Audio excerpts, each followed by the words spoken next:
salary we go. It's not also because this is the end. I mean, we're getting towards the end of the month, or maybe because the month is ending on Wednesday. No, I'm just happy and glad that it's a brand new week and I'm alive and kicking and healthy. How about you? How was your weekend? I hope you had a swell weekend. I hope you enjoyed yourself. So welcome to the Evening Rush. And of course, you know how we do it on the show.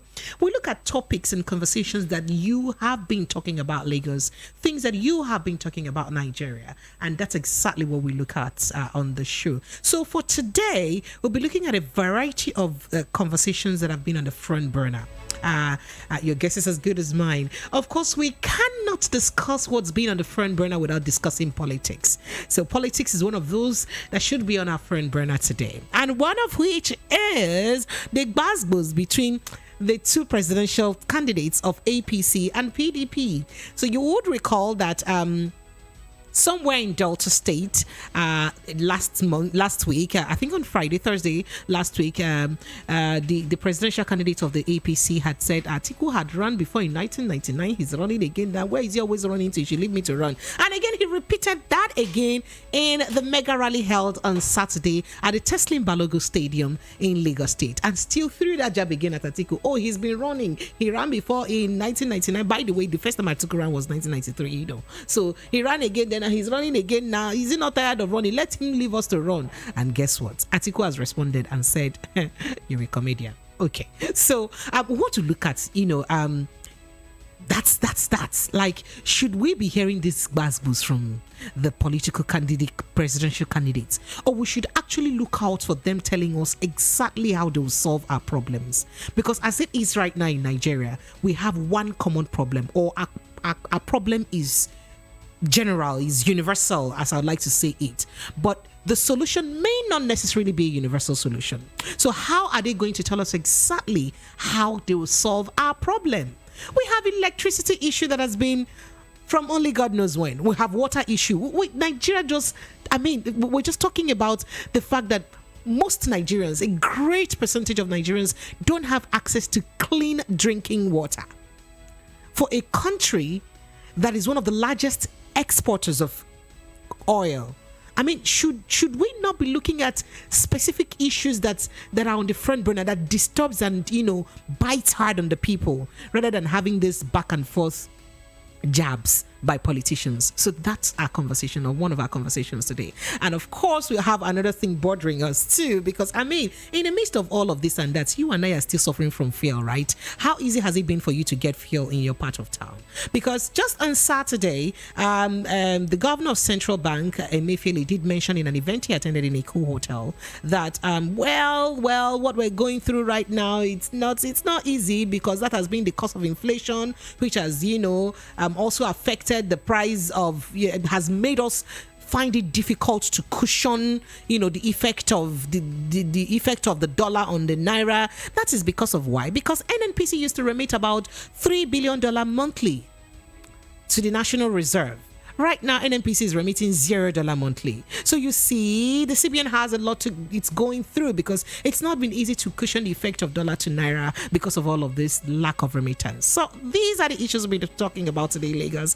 And I'm sure you cannot wait to jump into the discussion or the conversation. So as usual, of course, you know that you would also have the opportunity to chime into the conversation. We'll let your phone lines open to you. I will make it available to you at the time that you would have to jump into the discussion. But I also like to let you know that we'll have a guest in the house who would be discussing all of this bits and pieces with us one at a time in the show. I'll let you in on who my guest is as we proceed. My name is Precious Enyi, and I am glad to be with you today. So I just told you the topics that we have on the hot topic today, and this is Evening Rush. I'll be right back.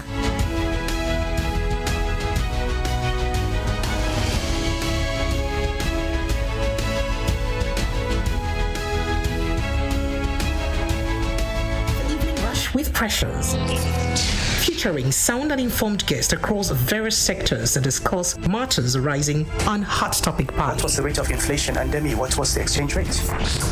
Intense conversations. Doesn't mean he's about to join any party or not. Then who will join the one that will bring about Critical analysis. What is wrong with us 200 million people? We can't even give ourselves. We sometimes disagree. When we say our GDP is not an oil-dominated. To agree. Like what's going on here? Your cause right? I saw that.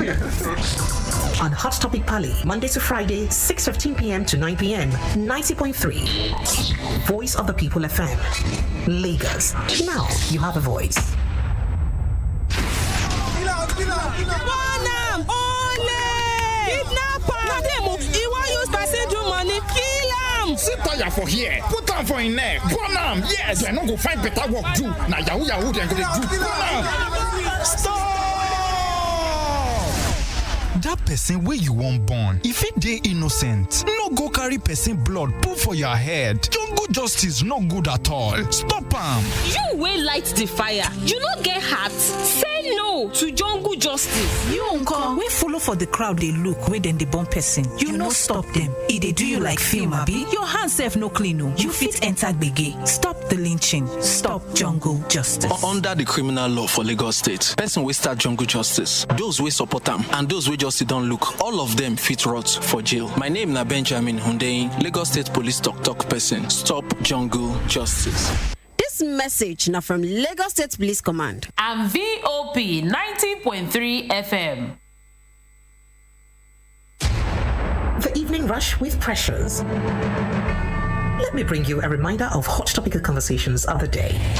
Even state investors. As you're saying, you've not funded those as well. Critical analysis of hot and trending topics on Hot Topics. That's enough for a responsible government to take appropriate action. Politics. If every president, every governor, every minister, every commissioner took his job seriously, this country would not be where it is. Economy. We're not growing in terms of what's happening with the economy. Lifestyle. Human angle. Put government on notice.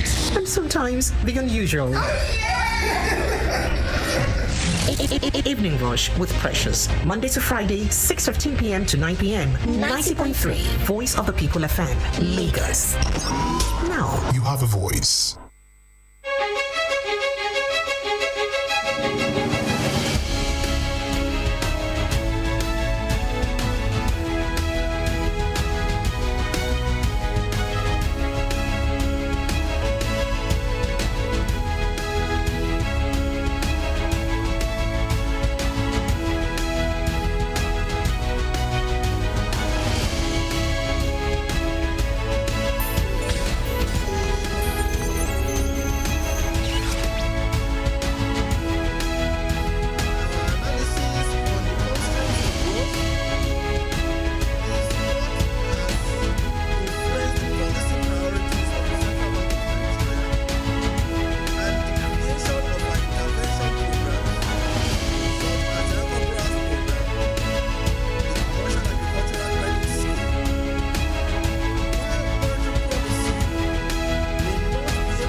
Right, it is 90.3 Voice of the People FM. Good evening once more and welcome to the Evening Rush. So, yes, we'll be looking at the conversations that I did mention to you earlier, right? Yes, one of which is how we have moved from $3 billion monthly to $0 monthly. It is so heartbreaking, so heart-wrenching, but that is where we are right now in the country.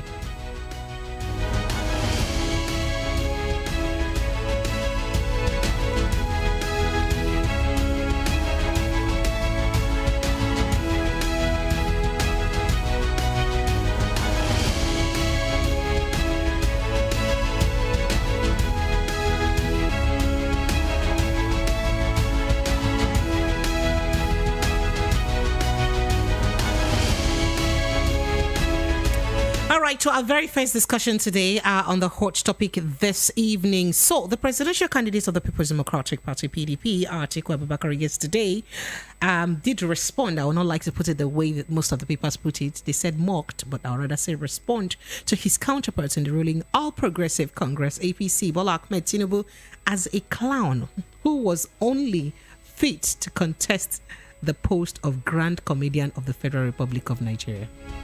Did you hear what he called him? That his counterparts in the APC is a clown. All right, so Atiku advised APC to immediately replace Tinubu following his on seizing helpless gaffes to avoid further embarrassment. So Atiku spoke in a statement by his special assistant on public relations or public communications, Frank Shaibu. So the PDP candidates alleged that Tinubu was only suitable for the position of comic chief and never president of Nigeria, going by his error reading utterances, which signify failing health.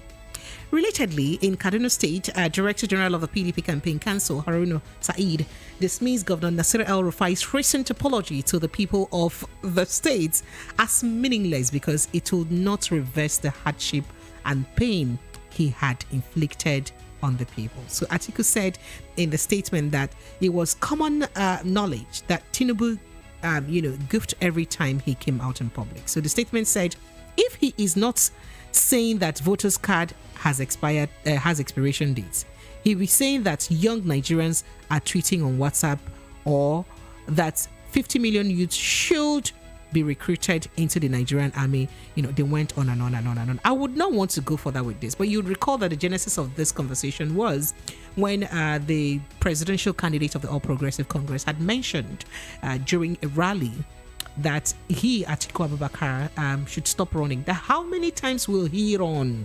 That he ran in 1999 under ACN, he ran under this other part, PDP, he ran. How many times will you run? Leave it for us to run. Let's run. I mean, we have the strategy. This is me adding my own jara, just so it to be sweet. So that's what he said.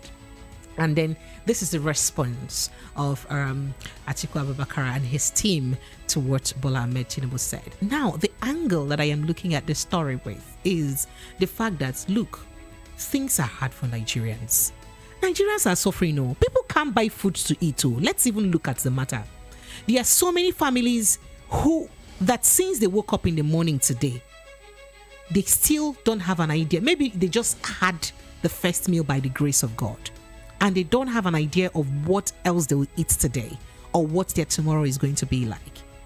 We did complain that we have 20 million Nigerian children out of school, 2 million of which we have in Lagos State, Nigeria. I mean, the greater percentage is in the north. I'd like to let you know that most of those children out of school, it's not just the Amajiri you're talking about. Most of those, or some of those children that you heard, or some of the kids within that statistics, are actually kids that are out of school because their parents can no longer afford to send them to school. Their parents can no longer afford to pay their school fees, to even buy books for them to attend free public schools, to even feed them, to even provide uniforms for them, to even care or cater for them. So Nigerians are going through a whole lot. Need I remind you the fuel situation that we're going through? Need I remind you the price of the high cost of food items in the country? Oh, I shouldn't even remind you about the electricity issue. I mean, somebody who was once the Minister of Power in this country, whilst he was governor, did mention that, I mean, if any country that means business should sort out electricity issue within 6 months. But here we are, year in, year out. We're running down 23 years and counting in democracy. We haven't been able to sort out electricity issue in our country. How much do we have in Nigeria that Dubai doesn't have? How much are we earning in crude oil, or is our total crude oil earning in the country for these years since we noticed crude oil in our country? That Dubai or Saudi Arabia probably has more than us. What is Dubai and Saudi Arabia doing differently with their oil money did God bless them differently? Is it not the same oil God blessed us with? How come we cannot do something meaningful? So how can we change the course of Nigerians with the blessing God has given to us?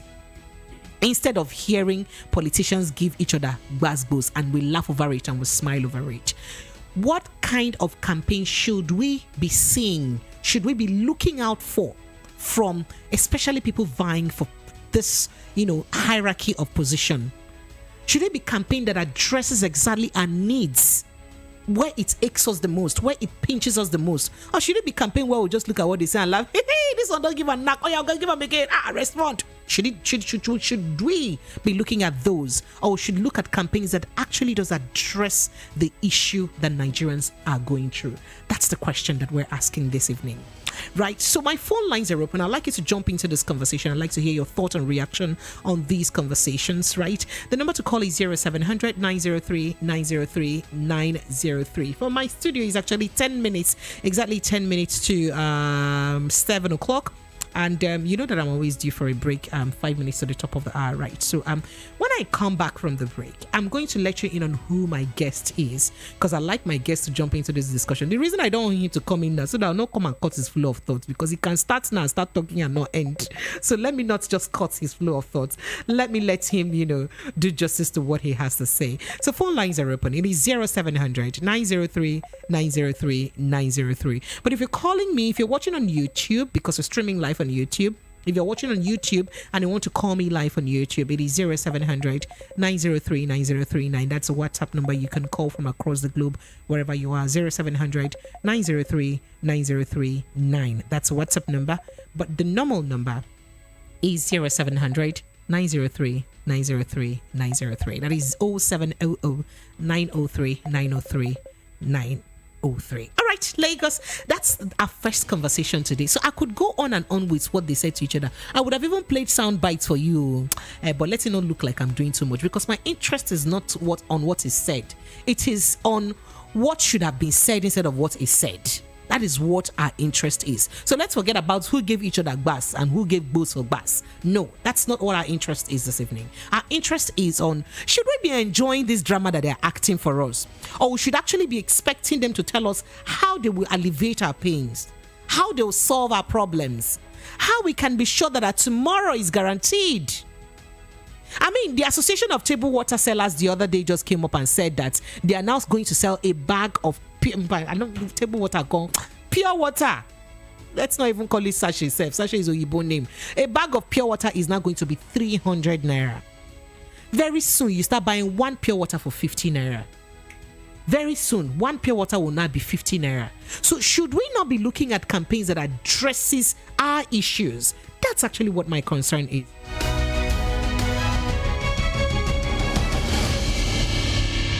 So Lagos, the phone lines are open. 0700 903 903 903. That's the number to call. So, we can go on and on and on with the issues that we're going through. I don't even want to mention the fact that the price of gas is now overbearing for the average individual to buy.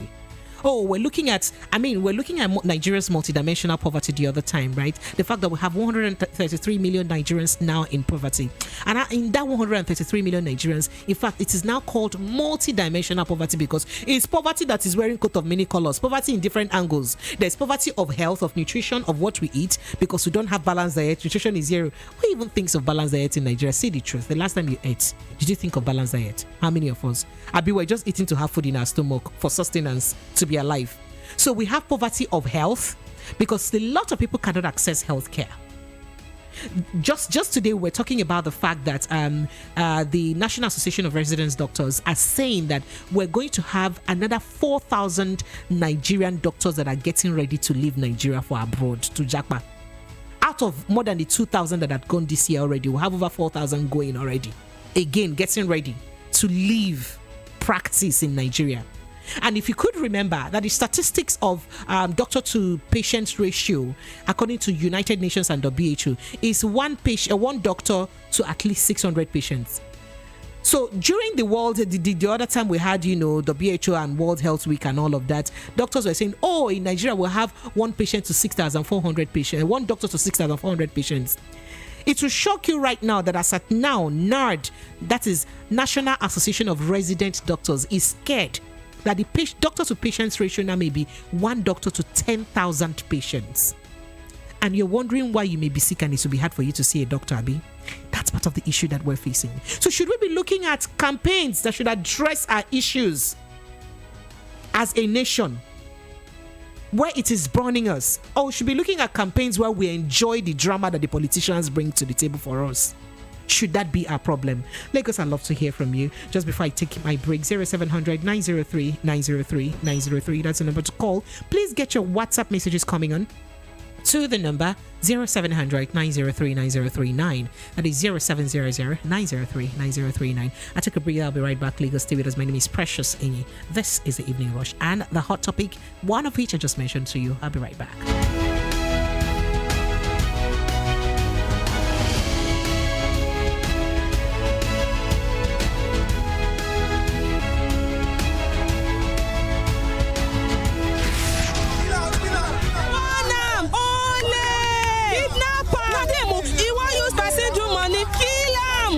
For here, put on for in neck, burn am. Yes, I no go find better work do. Now yahoo then go dey do. Burn am. Stop. Burn am. Ole. Kidnapper. Na dem he wan use person do money. Kill am. Sit tire for here, put on for in neck, burn am. Yes, I no go find better work do. Now yahoo then go dey do. Burn am. Stop. Dat person wey you wan born, if it dey innocent, no go carry person blood put for your head. Jungle justice no good at all. Stop am. You wey light the fire, you no get heart. Say no to jungle justice. You uncle wey follow for the crowd dey look wey dem dey born person. You no stop them. E dey do you like film, abi? Your hand sef no clean o. You fit enter gbege. Stop the lynching. Stop jungle justice. Under the criminal law for Lagos State, person wey start jungle justice, those wey support am, and those wey just don't look, all of them fit rot for jail. My name na Benjamin Hundeyin, Lagos State Police talk person. Stop jungle justice. This message now from Lagos State Police Command and VOP 90.3 FM. Risi, where's your sister? She's in the bedroom. Oh, yeah, call her for me. Baraka, mommy is calling you. Hey, Risi, Joe, please buy me chill drink from Dogo. It's 6 p.m. on 90.3 FM.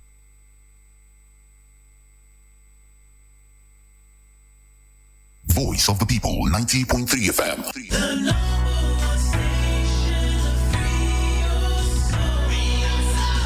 Voice of the People, 90.3 FM.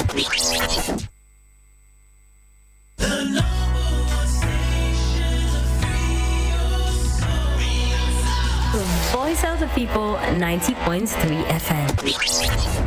The Evening Rush with Pressures. Let me bring you a reminder of hot topical conversations of the day. Even state investors. As we're saying, you've not funded those on ground. Critical analysis of hot and trending topics on Hot Topics. That's enough for a responsible government to take appropriate action. Politics. If every president, every governor, every minister, every commissioner took his job seriously, this country would not be where it is. Economy. We're not growing in terms of what's happening with the economy. Lifestyle. Human angle. And sometimes the unusual. Evening Rush with Precious. Monday to Friday, 6:15 p.m. to 9 p.m. 90.3 Voice of the People FM, Lagos. Now, you have a voice.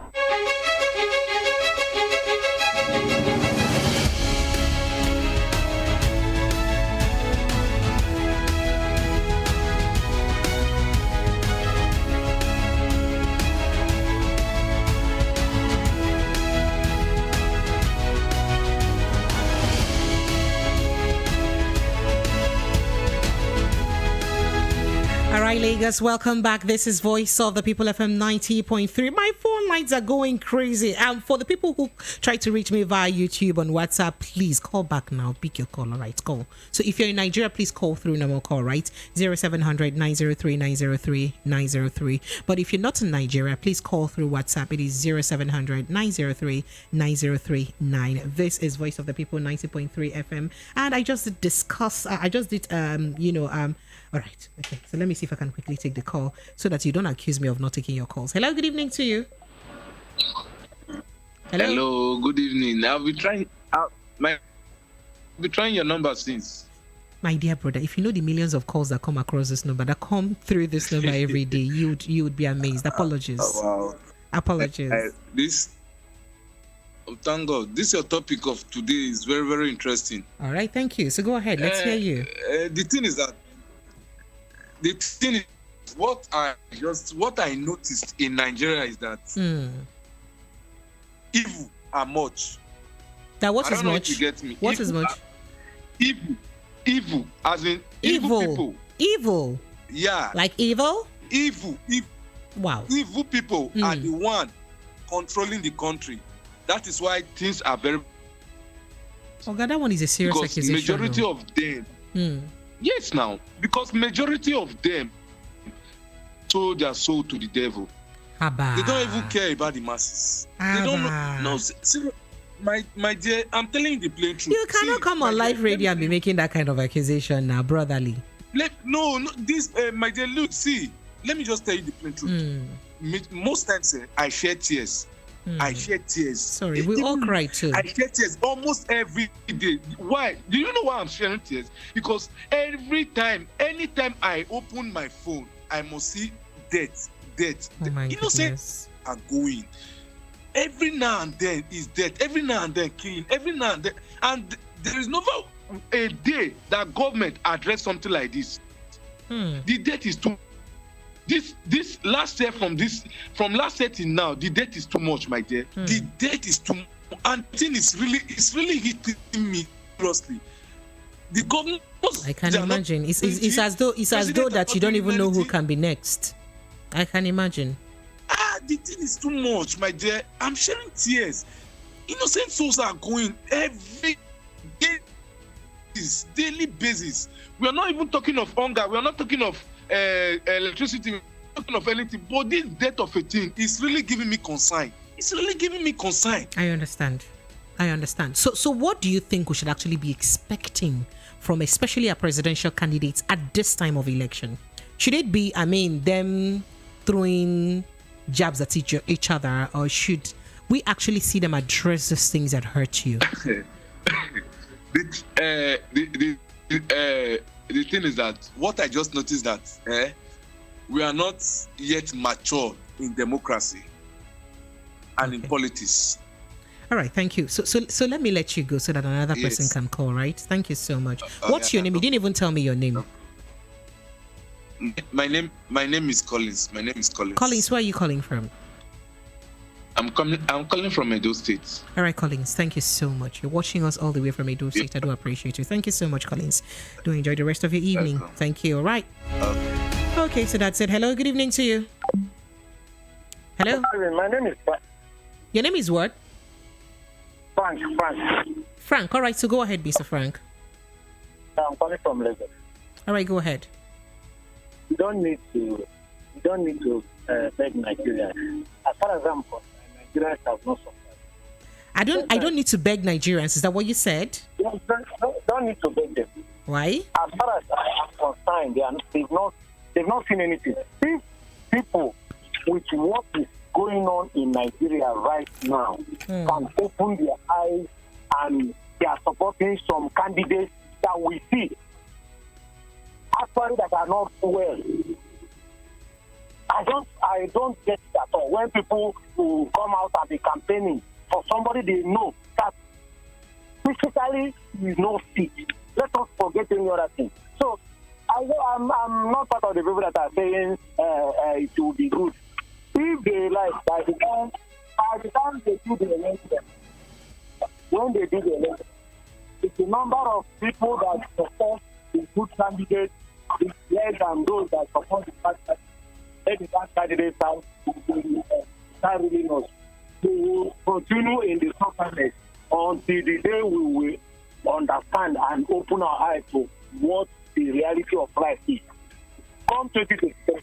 All right, thank you. Thank you. At the end of the election, we have wrong person on that throne. People will be falling down on the street and nobody will look at them.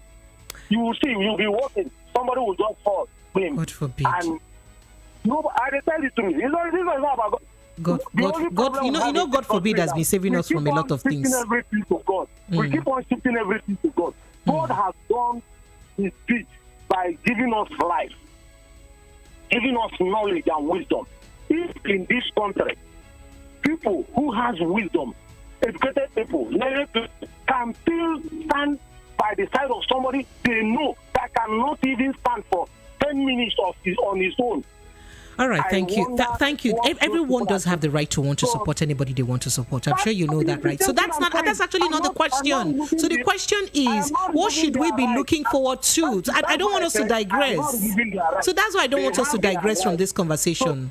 So we're asking, what should we be looking out for from these candidates? That's the question. What should we look out for from them when they speak? What we should be looking out for in a candidate? One, we need a candidate that has the people at heart. That is number one. We need a young man who can move with the trend of other nations. That's number two. Okay. You understand? So the kind of cycling politicians that we are having in this country. I appreciate you. Let me give others time to also, jump into the conversation. Thank you. Thank you so much. Thank you. I appreciate you. Thank you. All right. All right, Lagos, the phone line remains open, 0700 903 903 903. As you would know, over the weekend, we did hear during the APC presidential rally, the APC presidential candidates saying that Atiku should stop running. The other one, he has run so time, he ran so time again, he ran so time. I mean, he should leave the race for us to run because he's not tired of running. And then Atiku, in his own response, also did reply that, oh, come on, the APC presidential candidate is a comedian. He should go and win an award for a comedian instead of him to come and contest for presidency. So that's actually the issue we're looking at. So we're asking, should we be seeing an election or rally or a situation where these candidates are just jabbing each other and giving each other gbasgbos, or we should look out for them discussing issues that bother us, discussing things that appeal to our pain, appeal to our sufferings, appeal to the situation that we are in the country. I did mention to you that a lot of people don't have food to eat. You see that statistics that came out from the Nigerian Bureau of Statistics, about 133 million Nigerians living in poverty. That is more than half of the population of Nigeria. If you would recall, the United Nations just came out with a new statistics for the world, that the world is now made up of 8 billion people. That the total population of the world now is 8 billion. Out of that 8 billion, 216 million is in Nigeria. Now, out of the 216 million, 133 of them, they are living off us because apparently we're all poor. Me too, I'm among, so don't think my life is better. 133 million Nigerians are living in poverty, multi-dimensional poverty. And when we say multi-dimensional, it means that it's poverty that cuts across all facets of life, all strata of life, every angle of life. So there is poverty of education, people who cannot afford education again. Of course, that is not surprising, understanding that we had the statistics that that over 20 million Nigerians are out of school. And just to let you know that 2 million out of that 20 million is in Lagos State, even though we have a greater percentage in the north. But that's not to say that we in the south are left out of it. No. About 2 million out of that 20 million Nigerian children that are out of school are in Lagos State.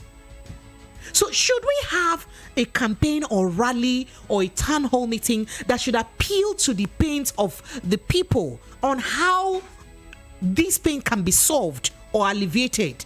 Or should we have campaigns and rallies or meetings that will just, have top politicians throw jabs at each other? Tomorrow they will see at the airport and they will hug and they will kiss and they will smile and they will shake hands. But then they make us feel like they're enemies and make us incur unnecessary enmity. That's actually the question that we're asking this evening. Lagos phone lines are open. It is 0700 903 903 903. That's the number to call. But just to put a perspective to this, I have with me a political analyst, Mr.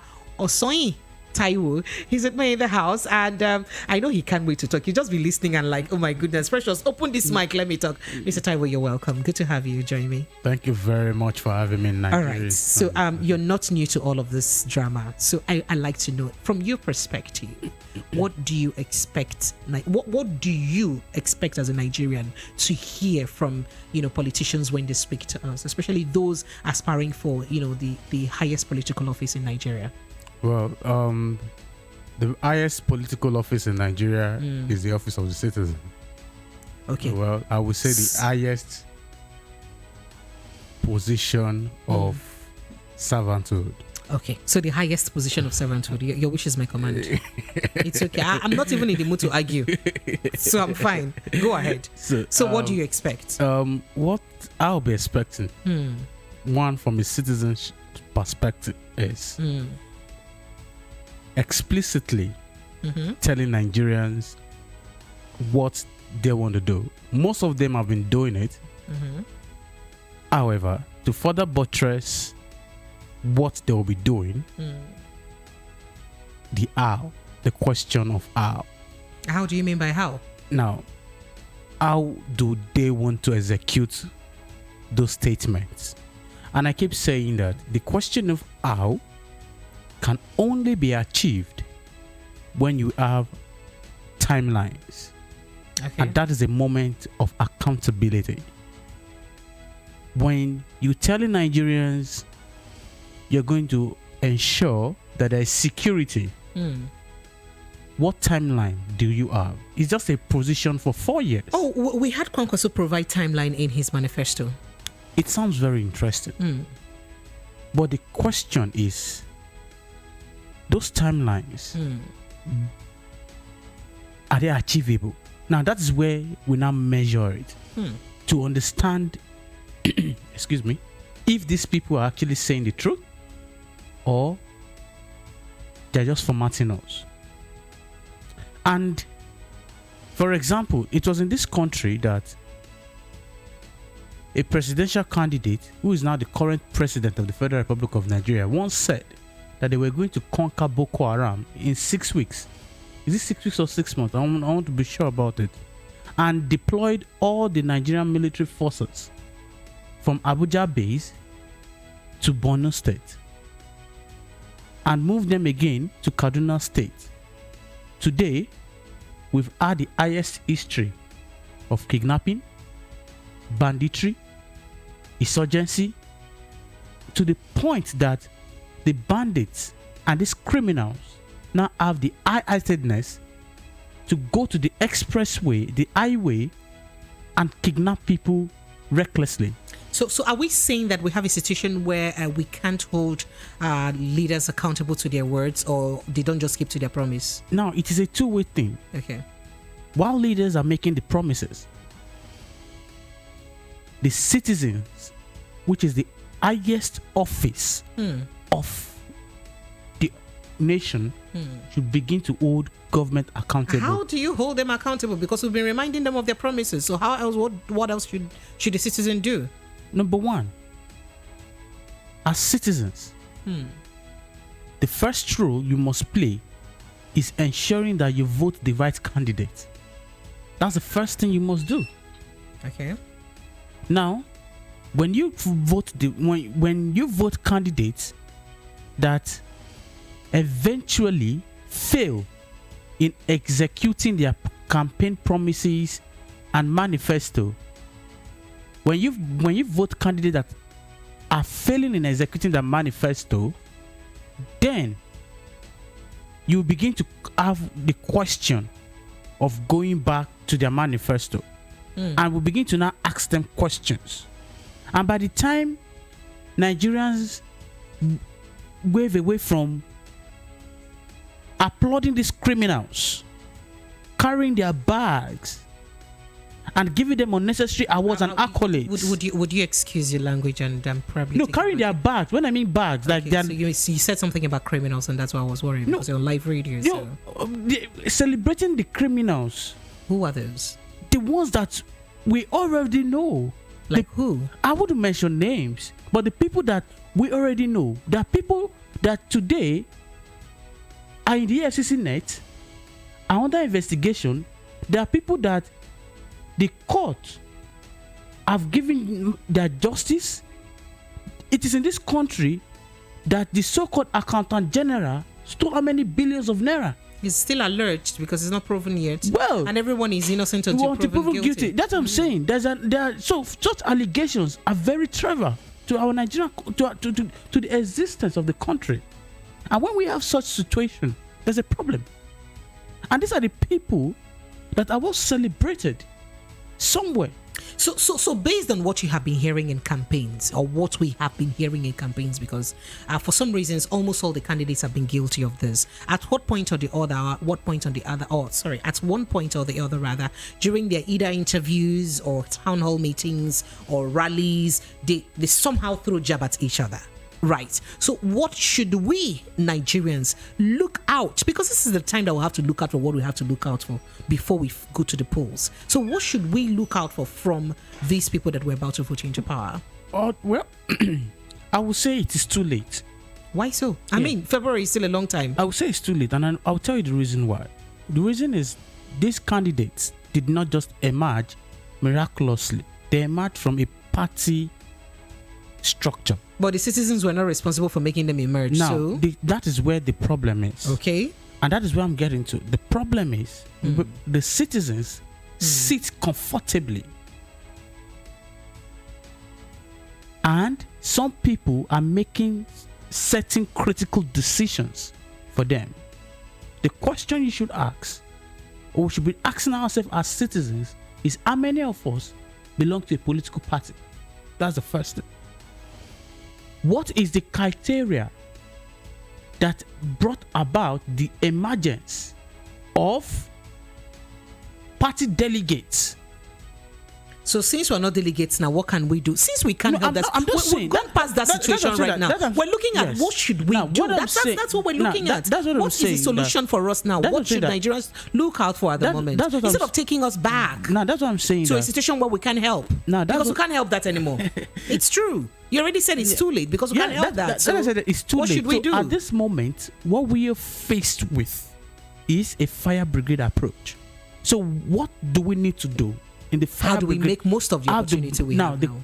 The way we can make opportunities is look at candidates with 3 components: capacity, competence, and character. Capacity, competence, and character. How can we tell? How can we tell? The antecedents. What are those antecedents? What's in either? If I begin to tell you to mention each of the candidates and tell me the antecedents, what would you say? The antecedent in either private works or public works. Okay. That's number 1. Okay. We look at it in the terms of credibility. Okay. They have credibility somewhere, either positive or negative. Some candidates have thrown jabs at another, one calling one the GCFR, C, the comedian perspective, and the other calling the other one too old to run. Or let me put it in real context, we have seen his face so many times. But the question is this: are those the issues we're looking at? When we've even heard somebody say you run until you get tired, and the other person said you labor in vain, Abi. And then we've heard another person say, oh, you know my classmates, the so person was my classmates, you who is their classmates. Yes, so we've heard them through. That's why I said all of them at some point are all guilty of this. That is the truth. What should we be looking at? We should be looking at candidates that pitch. You see, the office of the president should be a pitching contract, whereby candidates are pitching for contracts to citizens. But unfortunately, so if you're saying this pitching thing now, you're going to take me right to my next topic, which I really did not even want to expose now. How do we talk about pitching without these people deliberating with the audience? Because what happens most times when they come for rallies is just to have a 5-10 minute talk with the people, hail people, and go back. What time do they have to really have a conversation with the people enough to pitch their ideas to the people? That's another question entirely. Yeah. So unfortunately a caller said our democracy is still yet to be matured. Well, I would agree to a large extent, because most of the time when we have political campaigns, what we see is different candidates coming in on board from their different political parties, being chaired by different political followers and members of this party, without that candidate even saying anything reasonable or anything to actually bring the people to understand what they want to do. So eventually it turns to a jamboree. So by the time a governor comes, they speak, a House of Rep member comes, speaks, the party chairman comes, speaks, the local government chairman of the party speaks. So at the long run, a long 3 hours of campaign has left the candidate with just maybe 5 minutes. 5 minutes, exactly. And what's the candidate saying? The candidate is saying, vote for me, this and this, we will do this. And the next thing, because they are lost of ideas, because there is nothing that they want to do in the real sense of it. Because if there is something they want to do, those are the things they will have requested for more time to pitch to it. It's like a pastor that doesn't have anything to preach. He will lie on the foundation of praise and worship and use for a 1 hour service. The pastor will use 35 minutes or 40 minutes doing praise and worship and say he's been moved by the Holy Spirit to be worshiping. Why? That's because he doesn't even understand the Bible. Mr. Taiwo, let me let Lagos know that the phone lines are open so they can call in to jump into the conversation. Lagos phone line remains open in 0700 903 903 903. That's the number to call me with if you want to jump into this conversation. I'd like you to hear your thought and reaction. 0700 903 903 903. Let me just play you a little sound bite of an example of this kind of situation that we are talking about. Just a little sound bite to be right back. Just take a listen. Man, let me detour a little bit. He been running since 1999. Yeah, Atiku.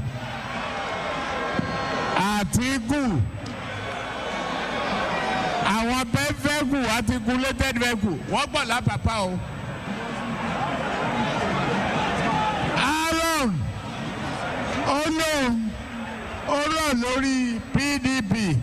Àbí bẹ́ẹ̀ kọ́ ó rọ̀ lórí ACN àgbàlẹ̀tùn àbí bẹ́ẹ̀ kọ́ àwọn bíbí sólóore nìyẹn ìsọwọ́ aláàbùkù àbíbí sólóore ẹ fi bò sọ fún kó lọ jókòó lé ẹ lọ fìbò yín PVC yín. Ó ní kẹ́ wá fi nà lẹ́gbàá kẹ́ fi rìtáyà ẹ̀ lọ́tẹ̀ yìí. Ó ló wá PDP.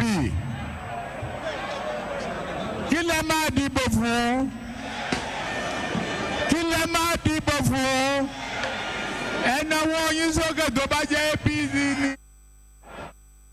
I know one man, one selfish man. Let me detour a little.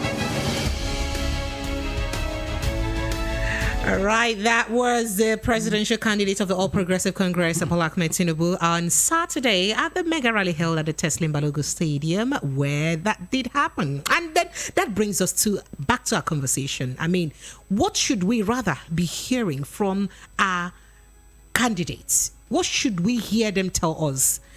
Should we rather hear them tell us how they will alleviate our sufferings, our pains? Look, bread used to be 300 naira back in the days. A loaf of bread is now 1,000 naira. That's enough issue for us to tackle in Nigeria. I don't even want to go to the price of dollar. Of course, you know how dollar was 198 naira B, and right now, how much is it? From some will say 216, 198 to right now we'll have 750 and above. Oh, it actually went to 900. So what should we be hearing from these candidates? Should we hear from them on how they will solve our problems, or we should hear them throw this kind of jab at each other? By the way, let me quickly read a bit of the response from Atiku Abubakar's team in that about this particular issue. So his team did respond to it, and in their words, or in his words, or in the words of the spokesperson, because it's not him directly, he said that if he is not okay. So how do I put it? He said, so he responded to his counterpart, that is Atiku Abubakar responded to his counterpart in the APC by saying that Bola Ahmed Tinubu is a clown who was only fit to contest the post of Grand Comedian of the Federal Republic of Nigeria. That is GCFR, the Grand Comedian of the Federal Republic of Nigeria. That's just what he's fit for. So you see, so there is a boost. Maybe before the end of today, we hear the APC candidate also, reply again. So is this the kind of comedy we want to be watching, or we should be looking out for things that affect us on how we can be solving our problems, on how we can alleviate the pain of people. Look, Nigerians are going through a lot. Nigerians are suffering. I was telling you about the multidimensional poverty. The fact that Nigerians don't even have money to buy cooking gas to cook.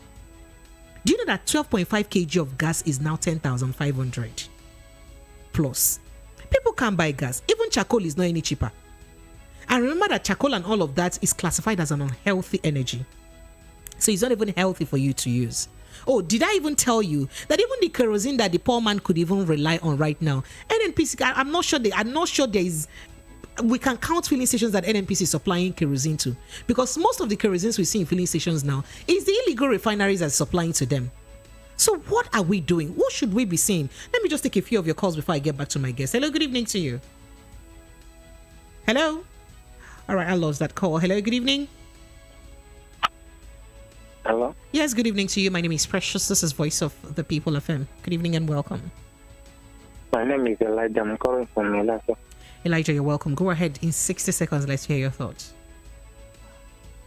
I think what we the people should be doing right now is not to be looking at the candidates for this job. What we the people should be doing now is to look at the candidate, the right person to select, like the right person to vote, and vote for the person, not to be looking at them and be throwing job at themselves. And also, and we also expect them to talk on the issue. Issue-based campaign, not for to be throwing job. All this thing is a game. By the last time, you see some of them stepping down for themselves. So you should vote for the right person. Look at them closely and their past record. Thank you. So what you're doing now is taking record of those that are serious and those that are not serious, so you know who you vote, right? Is that what you're saying? Yes. All right. To see those that are serious, that are planning good for Nigeria, that have Nigeria at their hearts. Yes. All right. Thank you so much. I do appreciate you. Thank you so much for calling in. 0700 903 903 903. That's the number to call. Let me quickly take a few WhatsApp messages. And this message says, hello. Okay. All right. All right, and this says, good evening, Precious. Is because they have no policy, that they are busy attacking themselves. That's why. If they had policies, they won't be attacking themselves. Hello, good evening to you. Of course. Hello, good evening. Yes, good evening. What's your name? Where are you calling from, sir? My name is Ifani from calling from Shomolu. Your name is what? Obani? Ifani, you're welcome. Go ahead. Calling from Shomolu. From Shomolu, go ahead, Ifani. Yes. What we are experiencing in all these campaigns, they are throwing jab to conflict. What we need now is issue-based campaign. Okay. Like what issues? Like what issues should they be talking about? What they have to tell us how they will solve problem of electric supply. Okay. That is what. Tell us how you are going to solve it. That is number. Tell us how you are going to create job. Okay. For market. Then that is number two. Then another one is that you tell us how you boost the economy. Then and another thing. The fourth one is that they have to tell us how they will solve problem of education. Because look at now, as you go to strike today, tomorrow they back, another day they go. So they have to tell us how they are going to solve all of these problems. Yes. Thank you. Let me let you go so that others can call in. It's 60 seconds already. Thank you so much. I do appreciate it. So this is what we're looking out for, right? How should they be telling us all of these things, or the things that they should be telling us, and not the other way around? All right. Thank you so much. I do appreciate it. Hello. Good evening to you. Hello. This is Felix. Hello. Felix, good evening. Welcome. Where are you calling from, Felix? Felix, can you help me increase the volume of your voice a little bit so that I can hear you properly? Okay, Felix from Oworonshoki. From Oworonshoki. Felix, go ahead. Let's hear you. Yes. Okay, what I just want to say is, Nigerians already know who they want to vote for, so if they like, they should go there just from now to tomorrow. They already know who want to vote, so that is just my contribution. Thank you so much, Felix. I do appreciate it. All right, okay, good one. All right, 0700 903 903 903. And I go to YouTube a bit where Noel Onyedika Okwala says, Okay, it says grossly incompetent people are those who are throwing jabs all over the place. Both of them are avoiding debates where they will be integrated, yet they have time for jabs on serious people. Oh, wow. Hello, good evening to you. Yeah, good evening. Yes, good evening, sir. Thank you so much for joining us. What's your name, sir? Where are you calling from? My name is Rex. I'm calling you from Orile. Rex, you're welcome. Go ahead. Let's hear you. Yeah, you see, Precious, in my widest dreams, if they tell me that these people will ever come back to campaign in Nigeria again, I will never believe it. So now that they are here, what do we do? That's to tell you that Nigerians are a kind of species that need to be studied for even giving these people listening ears. Okay. You see, these people, they came on the platform of propaganda, lies, and deceit, and that is what they've been exhibiting. And they attribute all their failures and incompetencies to other failing nations. I gave up on this country when I hear Festus Keyamo ranting on television stations, defending what is not defendable. You can never see. Trying to defend these people, you have to look extremely stupid.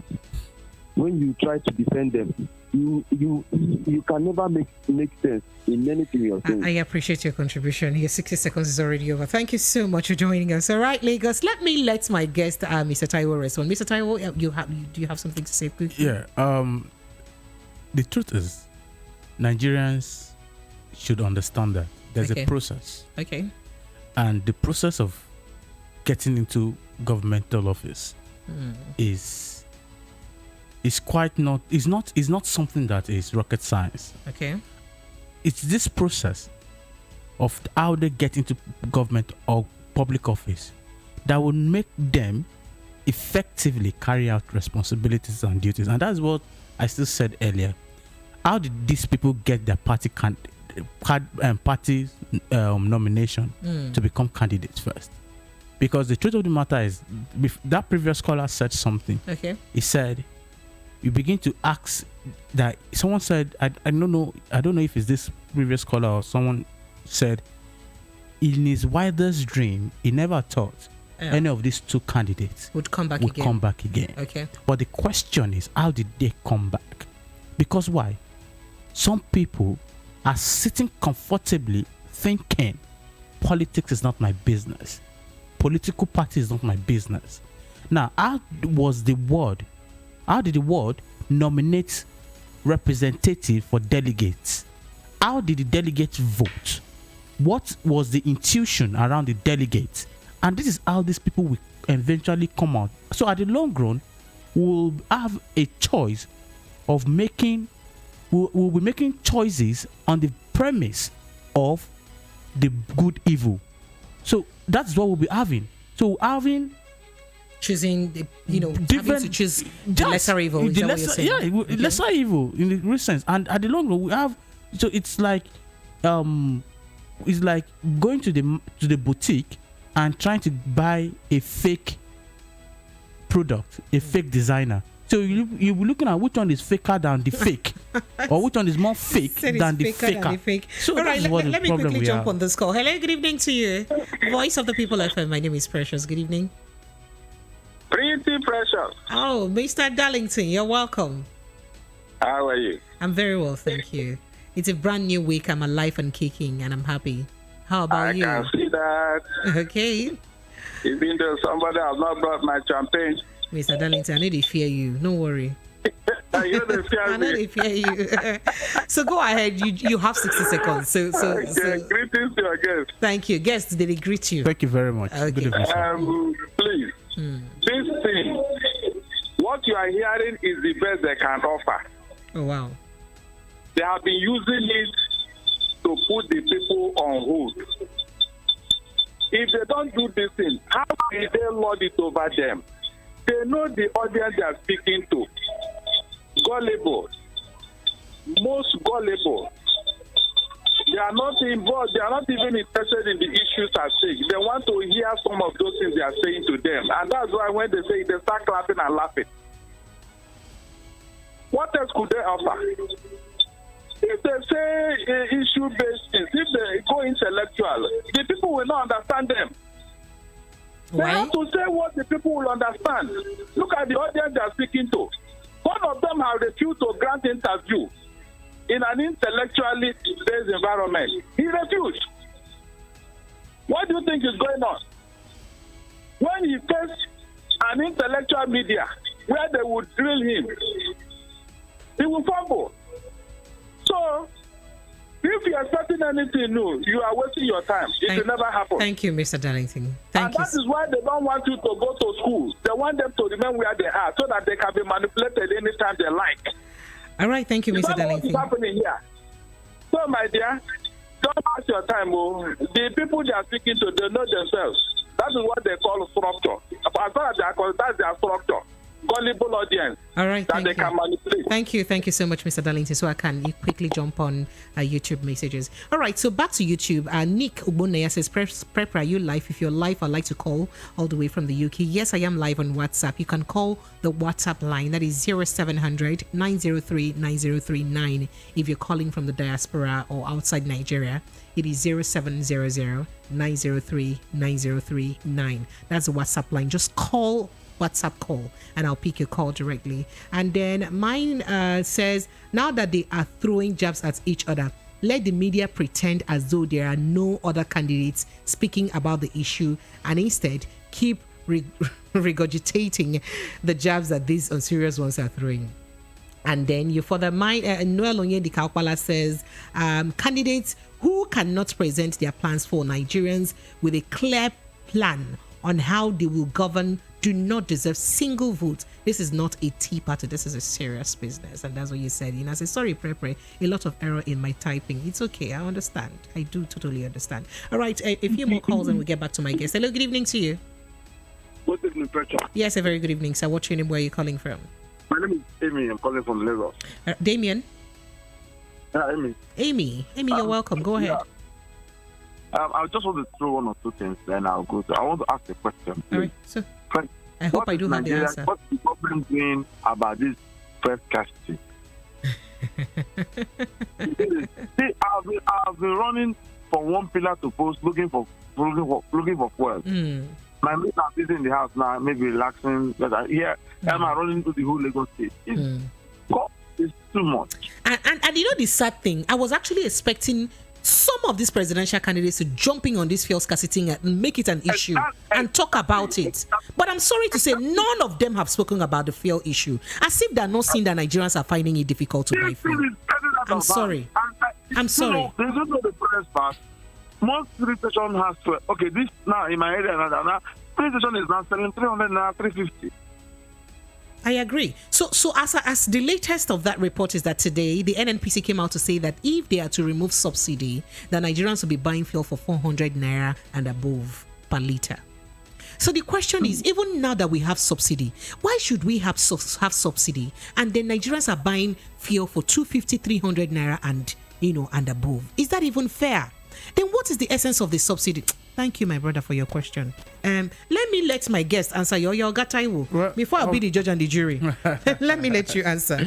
Go ahead. The honest truth is, I was having a conversation with somebody this weekend, and I said, Nigerians are very, very wonderful people. Some years back, we were buying a bag of rice for 7,000. And at some point, the bag of rice is now at 50,000. Nigerians are still eating. And we're not talking. And nobody is talking. Chai. Because the rice is available to be bought and to be eaten. The problem when Nigerians will begin to talk is if they peg the price at 50,000 and Nigerians cannot buy that rice, then there will be a problem. Are you sure there will be a problem? As long as one or two persons can afford it, they will still move on. That's what I'm saying. Now, it now goes back to the issue of the fuel subsidy. If the government can assure the citizens that we're going to increase the price of fuel from what it is to 500 naira per litre for the next 10 years and give a well-structured energy plan on how to alleviate the stress on the energy sector in terms of fuel. That is if they remove subsidy? If they remove subsidy. That is probably putting in place necessary refineries. Or use that subsidy money to do something else, you mean? Exactly. Okay. But the question is now that... Because sorry for cutting you out there, because there has been subsidy removal in diesel, for instance. What have we achieved with the money from subsidy removal from diesel? What did we remove? What did we gain from it? I mean, there are countries, you see what happened. Is it in Kenya now, or what country that they removed subsidy? And immediately we saw what the government is doing with the subsidy money. But in our own country, if we remove subsidy from something, what do we say that we can gain as a country from that subsidy removal? That may just be the issue. Let me quickly take this call and I'll get back to you. Hello, good evening to you. Hello, good evening. Yes. You guys have come with this prepper here. Doing? My name is Precious. No, don't call me prepper now. It's Precious. Please, so I didn't start that name. I've been hearing that name from a lot of people, and then I joined them to confirm that you are prepper. How are you doing? I'm good evening very from fine, UK. Thank you. Well done. Thank you. What's your name, sir? Yeah. My name is Mr. Nick. Mr. Nick, you're welcome. So go ahead very quickly. You have 60 seconds. Let's hear you. Yeah. My own contribution is that Nigeria is going the way it's going, and now that the hand of Nigeria, these politicians, old cargoes, these cliques, they should allow Nigerian people to decide their destiny. All these shenanigans that they are doing, they should know that if the will of the people, if they fail to obey the will of the people by February, they will themselves put the people to put Nigeria in flames. People have decided who they are going to vote. There's no way Tinubu can be going to UN to do what he's doing. He needs 10 people to help him. Don't say that. To help him speak. Don't demarcate or discredit anyone, please. When you are old enough, you cannot be able to perform your duty. You withdraw. I appreciate it. It's your 60 seconds is here. Let's all right, thank you. Mr. Nick. Thank you so much. All right, so let's go back to what you're saying. You were trying to wrap up your thoughts. Yeah. So when we understand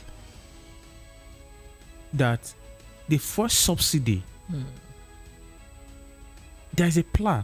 Now the government of the day previous government of the day, they don't plan. They make it look like, first subsidy, they are doing a favor for the country.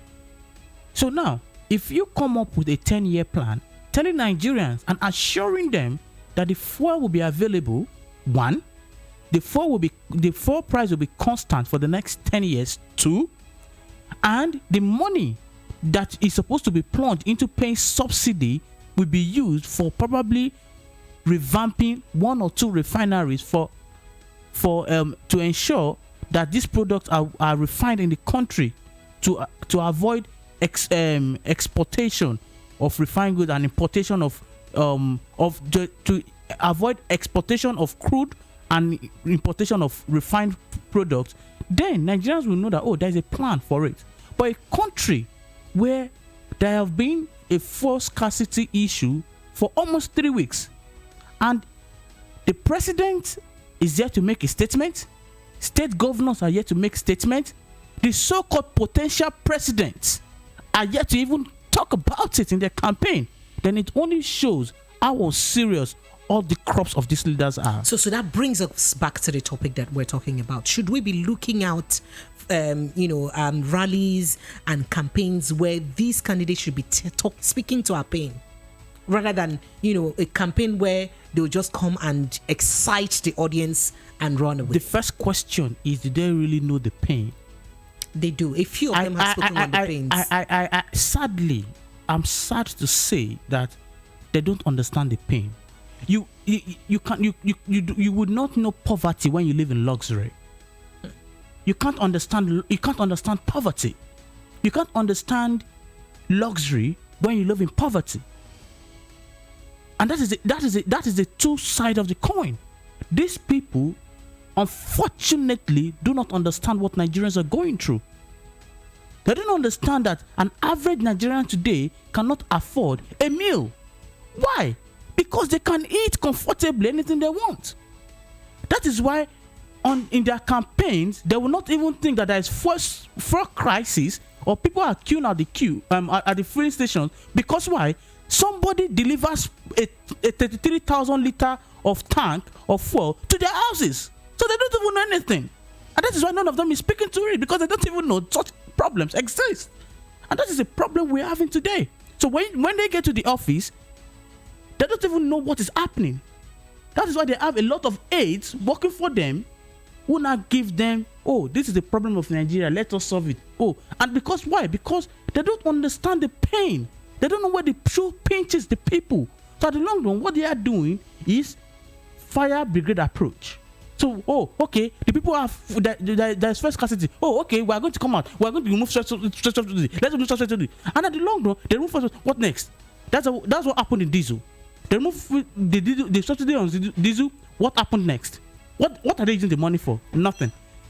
Now, so that at the long run, they are just doing. They don't understand the pain in the real sense of it. They don't understand the pain because they're living in luxury. Okay, so this just brings us to our next conversation, really. So our next conversation on the hot topic this evening is looking at campaigns and town hall meetings. You know, first of all, during campaigns, should we have campaigns where presidential candidates will just come and excite the audience for 5-10 minutes and go away? Or should we have campaigns where they would actually come and speak on what they can do, like breaking down or giving us excerpts from their manifesto within 10-15 minutes or 30 minutes, telling us what they will do and how they will do it within that time? And then for town hall meetings, should it be, I mean, we know that as much as INEC has said that, town hall meetings, as much as it is recommended, it's not compulsory. So that clause in INEC has made it not to be compulsory for them to, participate for town hall meetings or not. But on our part as the electorate, we're the ones who have the mandates to give to them, right? So should we consider a candidate that appears to speak to us during town hall meetings? Because town hall meetings seem to be the only avenue where the ordinary Nigerian can ask them questions. So you say you, for instance, decentralize power. How do you intend to decentralize the power?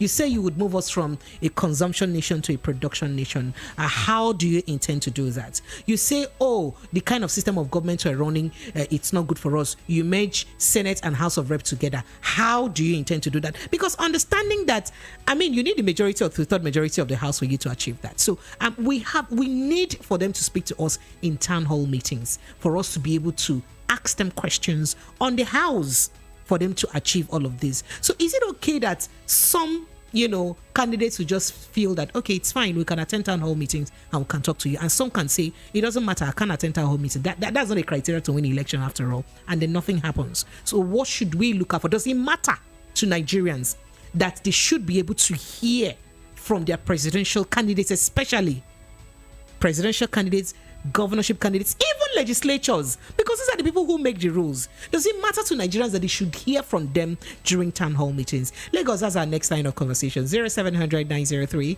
903 903. That's the number to call. 0700 903 903 903. So this message says, good evening, presenter. Please, did you listen to the sound bites that you played? Can you deduct a meaning from that, or any meaning from that? Does it sound like someone that knows what they are saying? God forbid bad things. All I know is that God Almighty will handle us, will disappoint us. I don't know, or will not disappoint us. Thank you for your message. All right, phone lines are open. 0700 903 903 903. Let me quickly hear from you before I jump on the calls. Okay. So town hall meetings. Town hall meetings. I don't want to give example of people who have, cancelled meetings. Of course, we had the PDP presidential aspirant and his deputy cancel a town hall meeting last week that they were scheduled to attend. And we also had the APC presidential candidates also, in fact, was angry that they did not seek his permission before even, slating him for the town hall meetings. So all of this conversation, should we really look forward to them? We've even heard a situation where I think the APC presidential candidate, through his spokesperson, came to say that that their schedule is too busy, and they also have their own town hall meetings they hold by themselves. So Nigerians should not expect to see them in most of those town hall meetings. So what is it important anyway to see them in the town hall meetings? The truth of the matter is, until these flocks of candidates understand the power that the citizens have, and until the citizens understand the power they also possess, you can be a lion and possess a sheep life power without understanding that you're a lion, and you can roar and consume. Now, INEC has not made it mandatory for candidates to attend town hall meetings. Yes. However, on the INEC timetable, if we can remember, there is a lifeline for campaigns, and town hall meetings are also campaign mechanism. So when a candidate decides to shove off a public town hall meeting and thinks that it's not necessary, then there's a problem. Why should it be a problem? Because the so-called political parties campaign is a jamboree. It's a jamboree that everyone comes in. There's an entertainment going on, music going on, celebrities coming to perform, musicians coming to perform, and at the long run, someone is just talking about the political party symbol. Vote for the political party symbol without even talking about what he will do in person. And that is why the APC denied that they never promised Nigerians 3 million jobs per year. And let Nigerians not forget that at Oshodi bus stop, the red BRT buses in 2014-2015 general election had it printed out that 3 million jobs will be provided every year. I can remember clearly. We even had the naira to dollar thing and too. There was a naira to dollar billboard. There was also the building of refineries. And the truth of the matter is, the president today and all the spokesperson in the presidency today have explicitly withdrawn from those comments. Because why? They never made such statements in the reasons of it. They never made such statement in the campaigns. So nothing really happened. So they can deny it. So at the long run, we always have situations where people can easily deny what they have not said or what they've said. Now, putting it forward, why is town hall meetings very important? Number one, it gives opportunity to tell people what you have done, what you are doing, what you intend to do, and how you intend to execute what you intend to do. But unfortunately, we have these people that exhibit arrogance. There is arrogance. There is a mindset around them that they are the ruling political party, and there is no need. It's not just the ruling political. No, I'm saying I'm talking about the ruling political parties now, and the main opposition party, that there is no need of sort to come for a political town hall meeting, and the town hall meeting organized by their own political candidates, by their own political party, is good enough for the people, not considering the fact that there are 18 political parties in the country with members there, and there are over 200 million Nigerians with over 90 plus voters who do not belong to these political parties. Then how then do you want to tell the people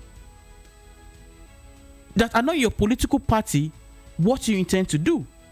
And you feel very comfortable around the fact that it's only your political party members that can organize town hall meetings. Because why? You have already scheduled the kind of questions that will be asked.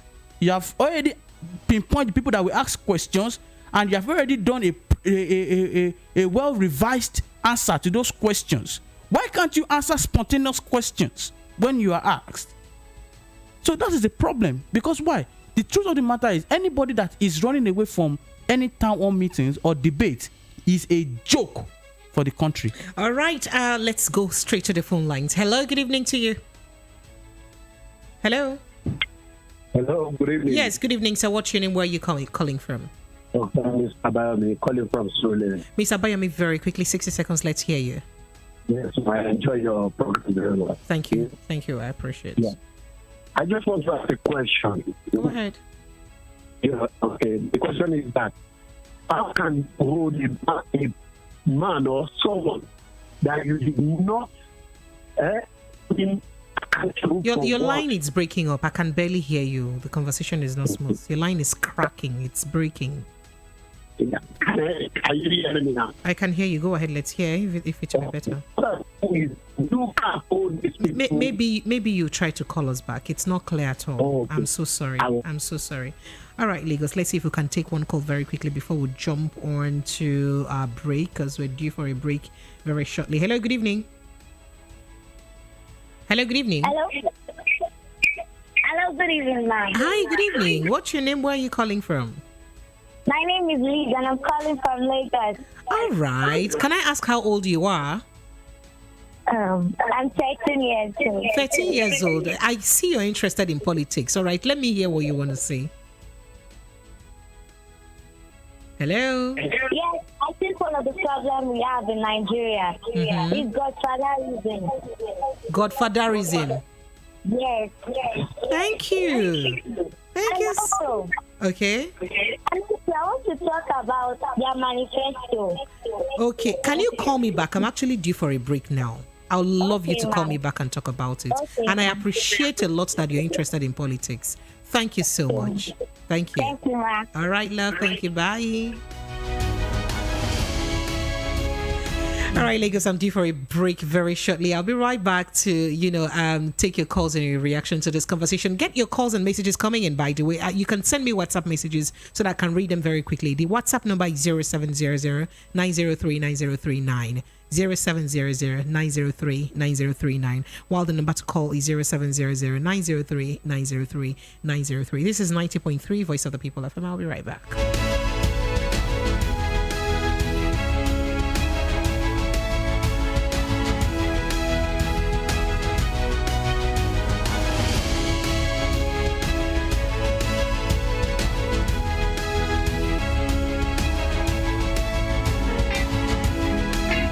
Is your number one radio station at BOP 90.3 FM.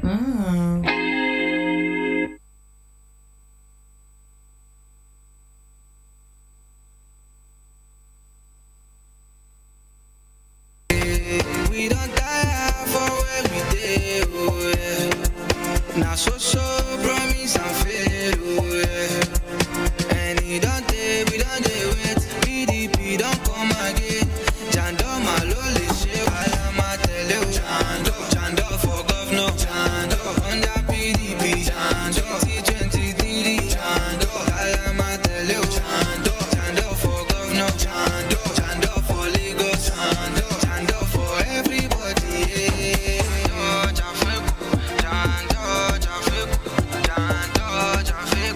Fight for Lagos,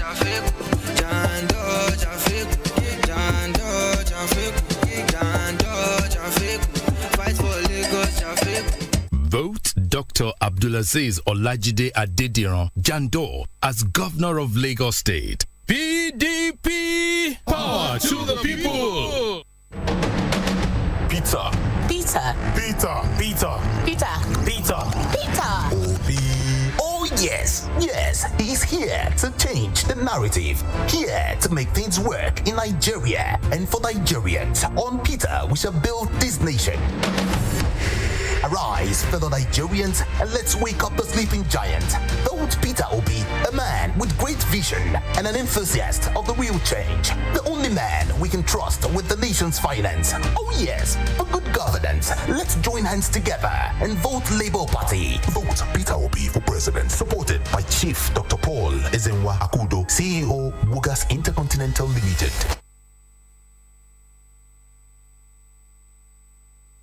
One hit at a time. The best music on the best radio. Best radio. Voice of the People. 90.3 FM. With Pressures.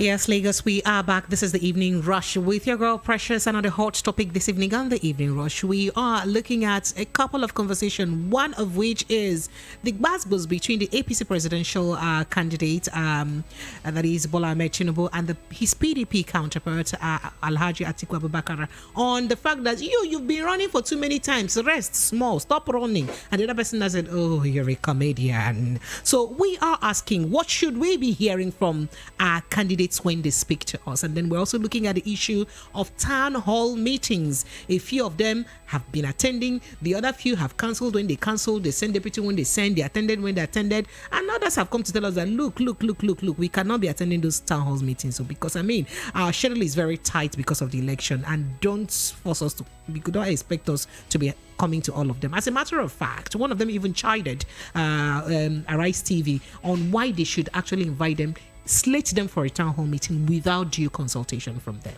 Right. So that is what we're looking at. So is it very important? Does it mean anything? Is it even significant in any way for us to hear them talking during a town hall meeting? Some would say, because a town hall meeting is the only avenue we have to find out how they would solve the problems they say they will solve in their manifesto.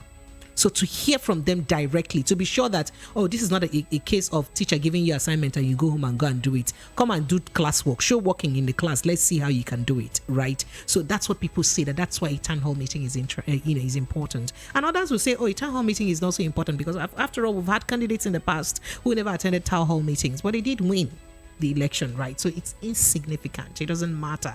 I'd like to hear from you, Lagos. What do you think about your candidates, whether presidential, governorship, legislatures, attending town hall meetings? Does it matter to you? Does it mean anything to you? 0700 903 903 903. That's the number to call. I still have my guest in the house, Mr. Osonyi Taiwo. He is a political analyst, and he's been helping me put perspective to the discussion. Hello, good evening to you. Hello, Precious. Yes, good evening, sir. Yes, please. This is Etiku speaking from Egeda. All right, so go ahead. Let's hear you, sir. Yes, all the whole candidates that are participating in this presidential candidate, some of us we must know, some of you know that many of them don't have anything good hard. Only people who have something in mind that are always talking how this is how to handle the nation. You remember when MB, Nigerian Association Conference, what we said there? After what they had said that, it pushed people to know how our oil has been stolen away. Some other people don't have anything to do, and now they are afraid of coming together in order to debate. Like our ancestors, all these ancestors, they cannot come to face him. And everybody know that nobody can be able to stand the Labour Party candidate. All these ancestors do not know. They know quite all that they cannot ever face him in order to know how to move the nation forward. They don't have anything in hand that can be able to present. This is what they're going to move Nigeria forward. Economy, they don't have anything to talk about the economy. You can hear the other ancestor what he's talking about the economy. He doesn't have anything to say about the economy.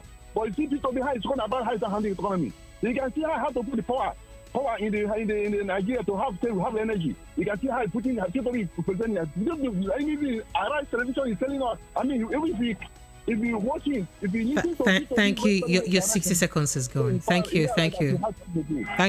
so much. I do appreciate you. All right, Lagos 0700 903 903 903. Would you like to quickly react, Mr. Taiwo? Well, I don't know his calling ancestor. Because since you don't know, let me take another call. Hello, good evening to you. A very good evening to you, sir. What's your name? Where are you calling from? Yeah, this is Elder Benjamin from Apapa. Elder Benjamin, you're welcome. Very quickly, 60 seconds. Let's hear you, sir. Yeah. So you don't know why the reason these people are speaking in this manner? I don't. Okay. They want to please their supporters now. Oh wow. Who are those supporters? They are supporters of APC, supporters of Labour, supporters of PDP. They want to please them. And look, let me tell you. So by pleasing them, you cannot come out to tell them what you can do for them. Is the APC person buying bread cheaper than the PDP person or Labour Party person? They cannot tell them because there is war. How? There's war. Everybody wants to be there. It's just a race. So the only way to get it right is when we start to respect one another and remove tribalism. People will come, they say Obi is the best. The other one will come and say Tinubu is the best. This one will come and say Atiku is the best. So how do we know the best? So this is the reason why that they will not tell you what they will do for you, because they know that they have caged their supporters, and their supporters have loved them to the extent that have enticed them with so many things. So anything they say, they clap for them. So until we remove that tribalism, my sister, that is the only thing that's causing this problem All right, in thank Nigeria. you. Okay. Thank you so much. Apologies. All right, so all my guys on YouTube, I see the buzzbuzz people are giving me. So it's as if P2P people want to carry me on my head on YouTube. So they're saying that I did not mention the fact that P2P has been consistent, speaking about the things that is happening in the country. And this is me summarizing because the message is the thread is quite long. So you can join, hook up on YouTube at Voice of the People FM to go and see the buzzbuzz messages going on there. And then some have said that we should also acknowledge those that have acknowledged all invitations on town hall meetings without. Okay, so we of course did mention that a few of them have attended. We did mention those who also did not attend, and that's why we said, is it important for those who did not attend to even attend after all? If it's not important for them to attend, then why do we even happen the things that those who attended said in the first place? So well, I mean, this is not about us taking sides in any way. Well, I think attending town hall meetings for me is political maturity. Oh wow. Yeah. That's another level to it. Yeah, it's political maturity. Why do you think so? Because if you feel that you have something up there and you want to talk to the people, not something that has been stage managed, something that is spontaneous, then it just shows that you are politically matured. But the honest truth is most of the time, most of them do not have anything up there. It is work on the spot, and at the long run they eventually fail. Because why? If you look at it in the past how many years of Nigeria's democracy since 1999, how many candidates, which of the candidates attended debates and won election? The candidates that won the elections never attended debates. And I can give you an antecedent. I don't know if there was a debate in 1999, and I don't know of 2003. But from 2007, Yar'Adua did not attend the debate. 2011, Jonathan did not attend the debate. 2015. So he attended 2015. Buhari did not attend the debate. He didn't win. Jonathan attended the debate, but he didn't win. Didn't win. Okay. So in 2000, if the two leading political parties, the All Progressive Congress and the People's Democratic Party, decide to now shove off from attending debate, consider the fact that nobody has attended the people that have won never attended debate. So it's not like it's a criteria to win. It's not about the criteria. It's just about them saying that okay, if somebody that did not attend debate did not won the election, then let me not attend debate. Probably attending debate itself is a wrong omen of winning election. So let me not attend debate. So that's another perspective I'm looking at it from. Okay. All right. Let me go back to my phone lines. Hello, good evening to you. Hello. Good evening. Good evening, sir. What's your name and where are you calling from? This is Desmond. Mr. Desmond, can you help me speak up a bit? This is Desmond. All right, Mr. Desmond, go ahead. I can hear you now. Go ahead, please. You see, there is no way I can hire you if you don't come for an interview. You have to come for interview before I hire you. But because of the corruption in the electoral practices, most of them know how to maneuver those. Because if you cannot talk to me to tell me you can be able to do well in my company, I don't need to hire you. So, Oga, can I ask you a question very quickly? Can I ask you a question very quickly? You would hire me, if you want to hire me, I'll have to show up for the interview because I see you as the person who is employing me for the job, Abi. So, the Nigerian politicians that you know, do they see the Nigerian electorate as those employing them into offices? Sorry, is a question. Because they don't do, because they have buy up our mind. They have buy every of entire Nigeria with our own money. They feel we are no more important. They feel our input are no more needed because they have that money of weight of ours. So another angle to this is, again, if they eventually take over office, how do we, those electorates who put them in power, hold them accountable? Do we really act like we're their bosses, those who employed them, or do we actually act like that we are their servants? We cannot act We can't act because they have taken every corner of our life because the constitution we are using, who is fraud in their own way, have not been amended for us to have that power to query them for this wrongdoing. We need to change our constitution where the masses will be the powerful people, where when we say yes and yes, and we're coming there lately by this bill, both of a thing. But because some people have really seen this election somewhere already, most people will tell you this person must win because they have their own machine who they have already used to count this election. All right, thank you. Let me let you go because you've exceeded 1 minute because I had to ask you some questions. I do appreciate it. Yeah, thank you so much. Thank you very much. All right, Lagos phone line still remains open 0700 903 903 903. So you see the topic we're looking at now, right? What do you expect from your electorate? Is it really necessary for them to show up during town hall meetings? I mean, what's the fuss about? After all, I guess here I've even said that most of the people who have attended town hall meetings eventually did not win election. And those who didn't attend ended up winning elections. So it may not be a big deal. Maybe attending town hall meetings is actually a bad omen as to winning election. I don't know. Phone line still remains open, but let me quickly go straight to WhatsApp call messages.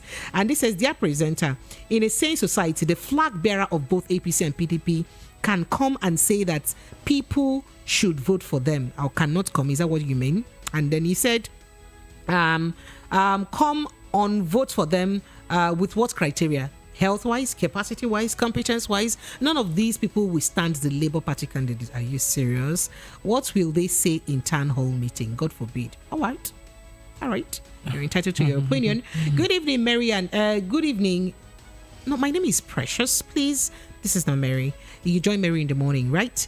A town hall meeting is necessary, and the fact that supporters of APC have said it doesn't matter because they believe in rigging election. Leo from Lagos State sent in that message, and then I'm moving to more conversations here. So this says, my name is Joseph, and I've been listening into the show, and I think we all know that fixing Nigeria is not rocket science. All right. And then you said these people simply do not care, in capital letter. And you said if they did, they would get to work and the country will be fixed in no time. And then you said they only want power and control, not the interest of the people. Nigerians do not want these men anymore, so they are already prepared to rig as usual. That's what you have said in this your message. I quickly go back to my phone call. Did you hear that? All right. Hello. Please help me turn up the volume of your radio sets, please, completely. Hello. Hello. Yes. Good evening. Good evening. Please turn up the volume of your radio sets, please. All right, I'll let you go because we don't have the time to wait for you to, buy time. Okay. So you were going to react to what he said, right? Now, very quickly. let me say something quickly. Okay, so go ahead. People have a mindset, but let me quickly clear their mind. Okay. That the 2023 general election will be one of the fairest, and most credible election in one of the freest, fairest, and most credible election. And most credible election in the history of Nigeria.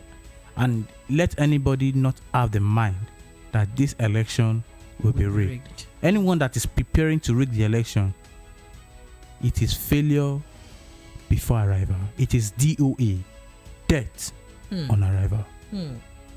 Because what INEC has put in place, and going by the antecedent of previous elections, it is going to be difficult to rig the election.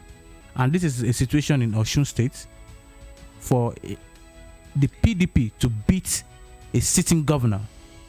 Then it only shows that Beavers is here to stay. But did you also see that there's been a controversy now where some party people are coming to say that this Beavers thing, would there even be network for us to use it? There may not be network and all that. Did you see that some parties are already nursing fear about the Beavers? So do you see a situation where at the end of the day, INEC may now succumb and say, okay, so you know what, let's do manual. Let's not. INEC have said, and I believe Yakubu Mahmoud for the past years he has been in that office. His words are his bond. He has said it and it will happen. Do it. All right. And it will do it. All right, let's go back to our phone lines. Hello, good evening to you.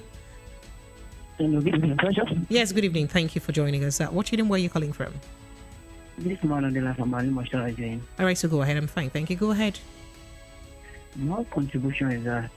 Can you help me speak up a bit? Can you help me speak up a bit? Thank you. Can you hear me now? Right, go ahead. The reason why our delegate cannot attend the town meeting is that they don't have anything to offer.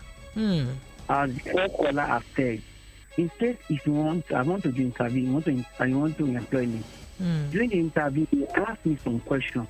How can I contribute to the company? And then I want to achieve the aims.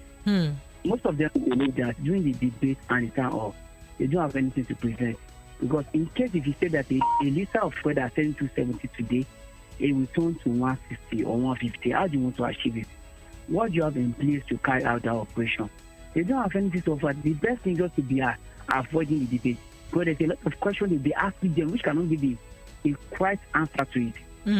For them not to understand themselves and then not to be just to be publicity that the best thing is we are busy, we don't have time to eat, we can't attend the debate because time is at corner, we don't have time. All right, thank you. Thank you so much. I do appreciate you.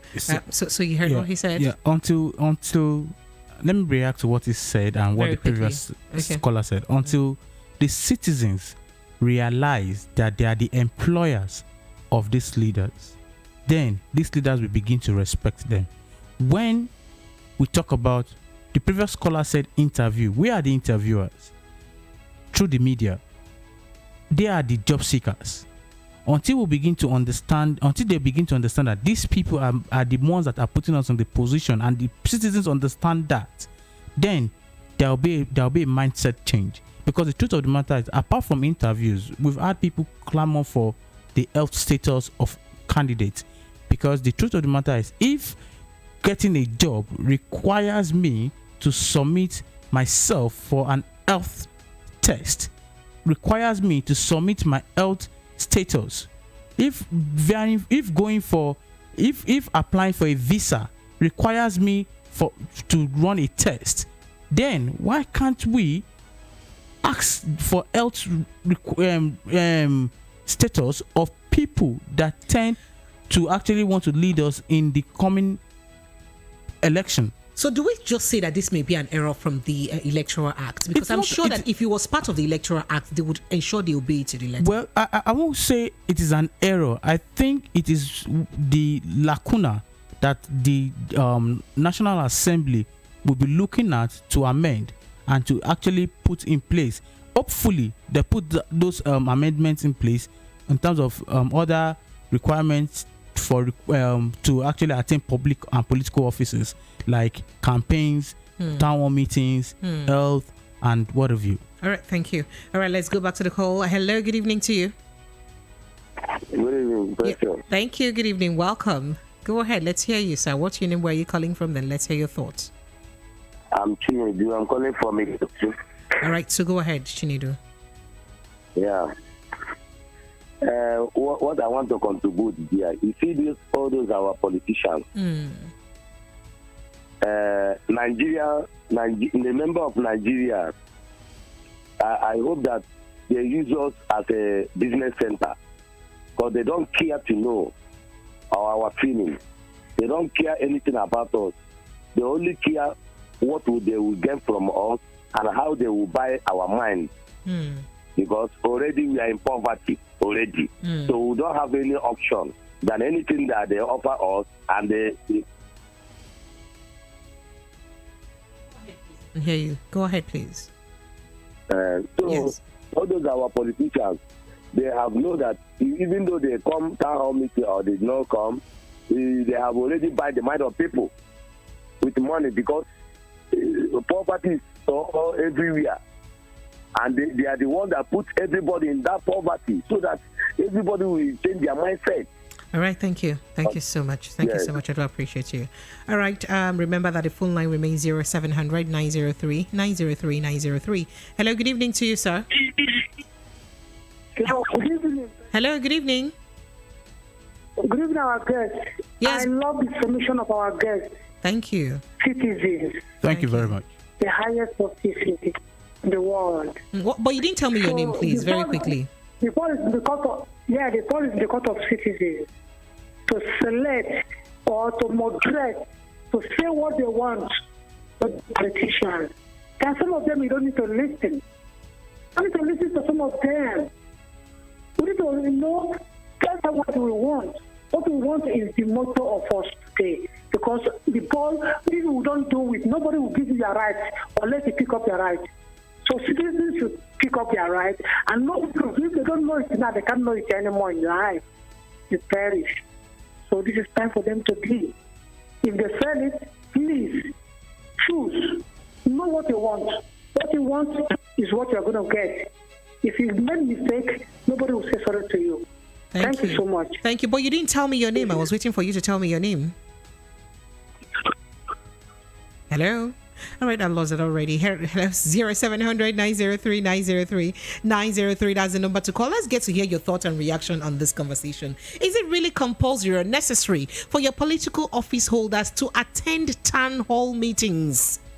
Be it governorship, presidency, president should be presidency seat, National Assembly, House of Assembly, whatever it is. Is it compulsory? Is it necessary for them to attend town hall meetings? Of what significance is a town hall meeting, to the election after all? So that's the question, because we've seen a situation where a lot of them did opt out of town hall meetings, and most of them who have won in the past never even attended town hall meetings. It never stopped them from winning. So does it really matter? That's what we're looking at. And of course, you can also still jumping, on the conversation about these political office holders throwing jabs at each other. Let's quickly take one more call and then we'll get your reaction. Hello, good evening. Hello, good evening. My name is Michael. Michael, you're welcome. Go ahead, sir. What's your name? Where are you calling from, Michael? I'm calling from Fadi. All right, go ahead. Let's hear you. You see this town hall meeting issue, it's not really something that one should, because that Nigerian has not been able to kind of make it compulsory for this our so-called people that are trying to be president for them. We have not made it compulsory for them. If we can come out and let these people, our National Assembly, those that they should put this thing in the Constitution. It must be compulsory for them. Those people that are trying to contest and want to be our president, that they should come out to town hall meeting. Like most of them now, they know that they have won the election already in their mind, because they have buying the mind of the people already. On that day of the election, how do you really already win election without the election taking place? What? How can one really already win election without the election taking place? They know what they are going to do now. They know that they will rig it. They know that they will rig the election. They know how to maneuver their ways. That's just one thing about it. When they are buying the mind of people, they know that they will select one person among them and give them like 2 million. The person will take his own and start sharing 2,000 naira to everybody, 1,000 naira to everybody, and give them clothes. All right, thank you. They will now come out and so. Thank you so much. I do appreciate you. All right, going back to YouTube. So mine says, God forbid, please, no day imagine something like that. Beavers has come to stay. So Beavers is like the mind of the ordinary Nigerian, like the power that the ordinary Nigerian should have right now towards this election. All right, let's see. Hello, good evening to you. Hello, good evening. Yes, good evening. What's your name? Where are you calling from?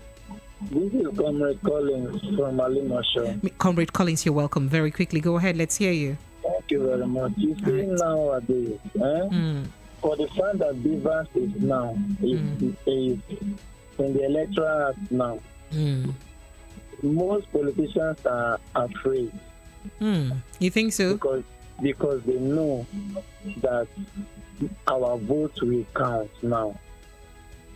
And one more thing, anyone that refuses to come to debate or town hall meeting, they should forget the election. Gone are those days. It's like when I have a female child and someone wants to come and marry me, and I say, yeah, I want to marry, yeah, take, go. But now, I want to ask that person, how... Oh dear, thanks. Apologies. I think I lost you there.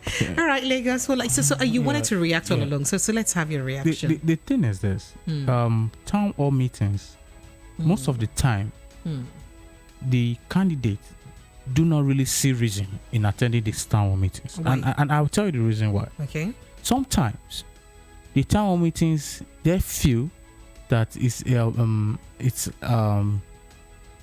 an opportunity from their opponents of sorts.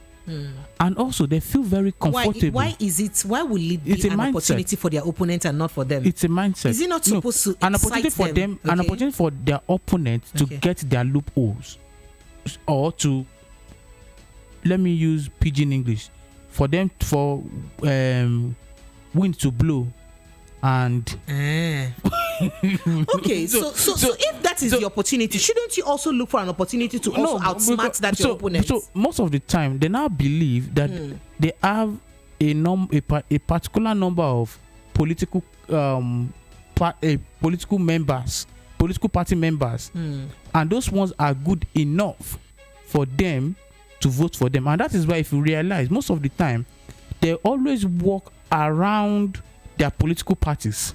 So once they realize that they have these numbers in their political parties to put them into office, they try to galvanize their political members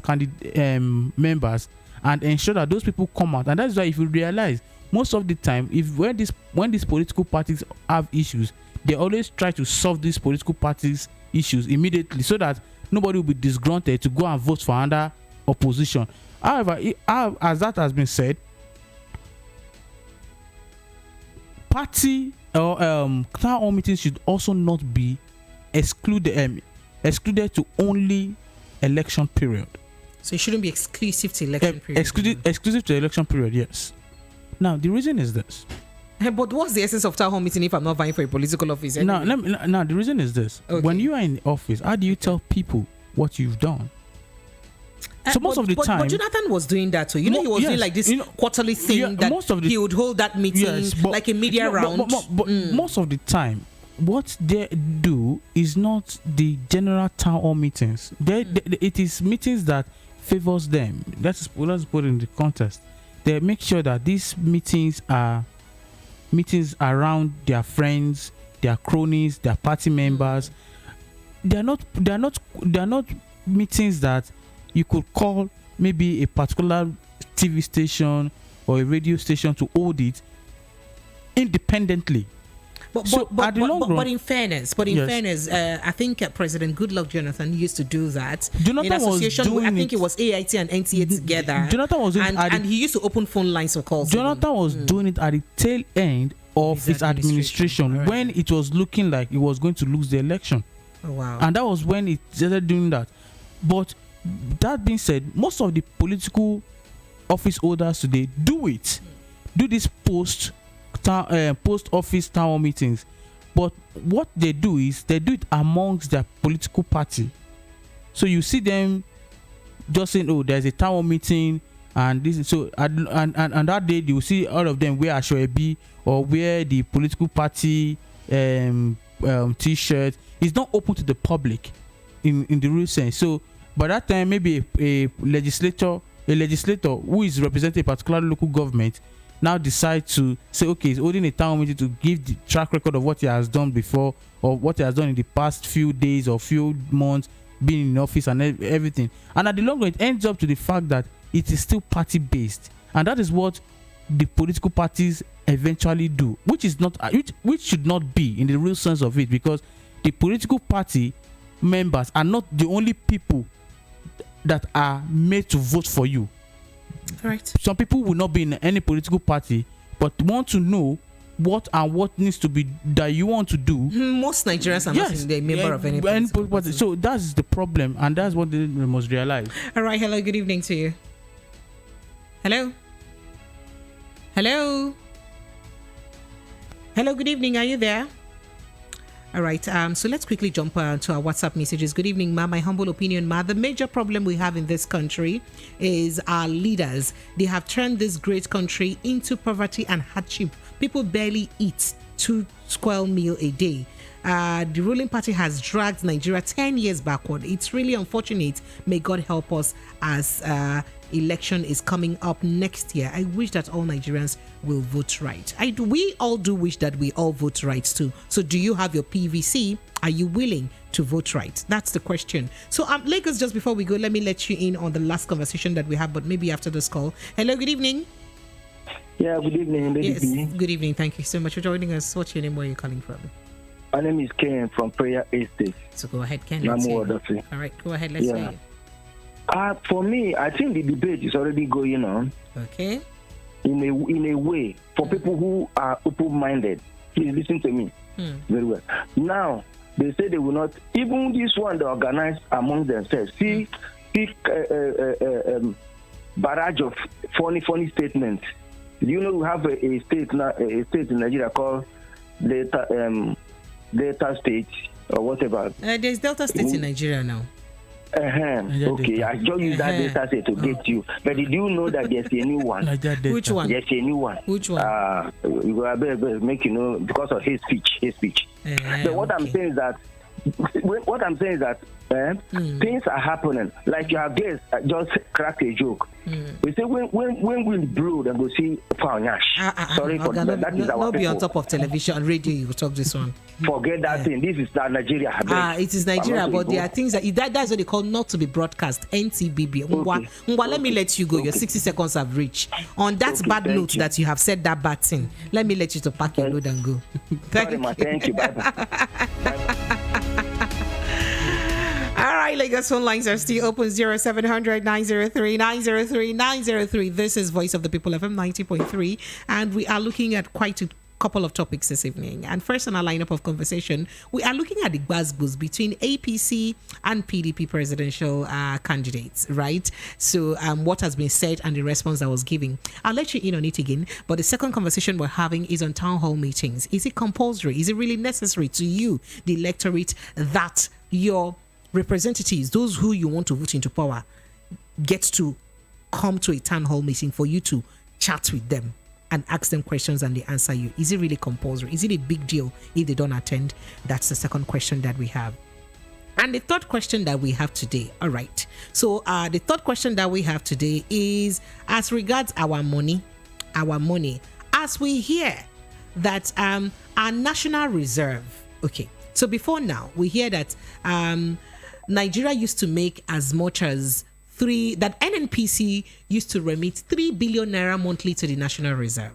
3 billion naira monthly to the National Reserve. And it's not me that said it too. It is actually the the Central Bank Governor, Oga Godwin Emefiele, said that during the weekend when he attended the 57th edition of the Bankers Committee, that event anyway, in Eko Hotel and Suites. And that's where he did mention that before now, NNPC used to remit 3 billion naira monthly to the National Reserve, but that right now what we have in our right now NNPC remits $0 to the National Reserve.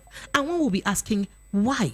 Because this year dollar went above $100. Dollar even sold for almost $130 per barrel. Dollar this year sold for $130. Crude. Oh, sorry, help me, Jerry, my brother. Crude oil sold for $130 per barrel. So if crude oil could sell for up to $130 per barrel this year, I mean, at one of its peak this year, why should we have NNPC not remit even a kobo these days, just like he mentioned, to the National Reserve? Of course, your guess is as good as mine, which is a subsidy issue. But then what do we do about this subsidy that has sucked us dry? Let me remind you that towards 2014, 2015, Nigeria, within 2014, 2015, we had about, 36 billion naira in our National Reserve. As at May 2015, when this government took over, we had about 28 billion naira in our National Reserve. So, of course, even late last year, we thought we still had some money in our National Reserve. To the extent right now, our National Reserve is zero. And need I remind you that the dollars that we have in our National Reserve is what actually helps us to cushion the effect of the pressure in our naira from dollars. Since crude oil is a major source of forex exchange or forex revenue. So what do we do now that NNPC is not even remitting anything kia into the National Reserve. So these three conversations is what we have right now. 0700 903 903 903. Which way Nigeria, now that we have zero remittance from NNPC, according to the governor of Central Bank, Godwin Emefiele, what do we do? Which way Nigeria? What's happening to the, oil that we're bringing out every day, even though we know that we're doing direct barter sales where they'll export crude oil, raw crude, and bring in imported fuel because of that barter exchange. That is crude oil for fuel exchange and all of that, right? So I'd like to hear from you what you make of all of this. So let me remind you, take you back to our very first conversation again, which is on the aspect of throwing jabs at each other during campaigns. What do you really want to hear from your candidates during campaigns? Do you like to hear them throw jabs at each other, or you like to hear them discuss on issues that are disturbing you, that is paining you, that is biting you? Let me give you an example of such throwing of jabs at each other. Of course, the case study we have today is between the APC presidential candidates and the PDP presidential candidates. Let me play a sound bite for you as to what the APC presidential candidate said during a rally that required a response from his PDP counterpart, and I'll get back to hear your thoughts. I know one man, one selfish man. Let me detour a little bit. He been running since 1999. Yeah, Atiku.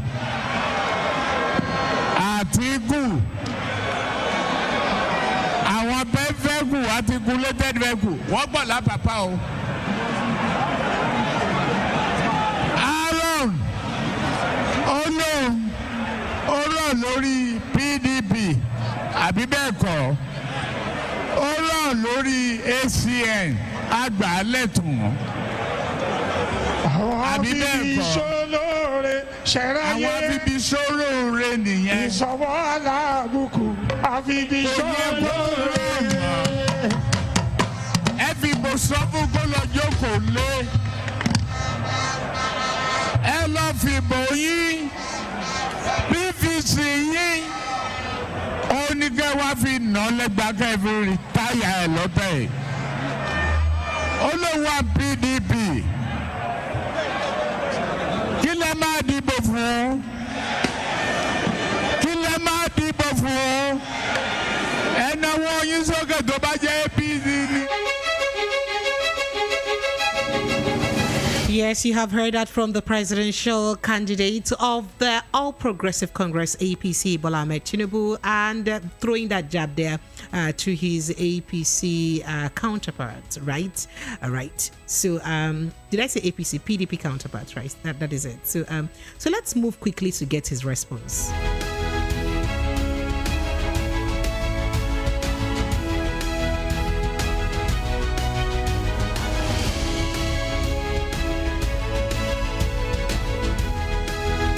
All right, so in reaction to this particular thing you heard now, the presidential candidate of the People's Democratic Party, Atiku Abubakar, yesterday responded to his counterparts in the All Progressive Congress, APC, Bola Ahmed Tinubu, and called him a clown. Look, he said he's a clown who was only fit to contest the post of the Grand Comedian of the Federal Republic of Nigeria. That's all. And he said, Atiku advised APC to immediately replace Tinubu following his unceasing helpless gaffes to avoid further embarrassment. Atiku spoke in a statement by his special assistant in public communications, Frank Shaibo. And that conversation is quite lengthy, or that reply is quite lengthy. I may not be able to take all of it. So that is what it is. So should we be seeing a campaign where we have these two people, or, people in the front burner or front burner candidates throw buzzwords at each other like this? Or should we have them address the issues that we're going through? Should we have them address our pains, our suffering?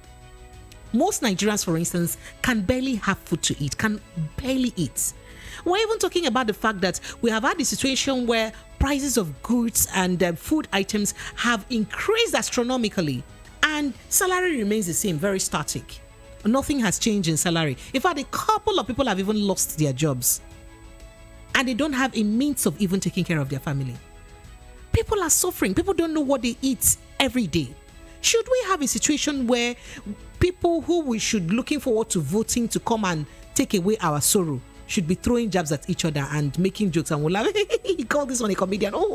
Should that be what we're looking at? Or should we look at campaigns or rallies that address our burning issues as Nigerians? That's the question that we're asking this evening.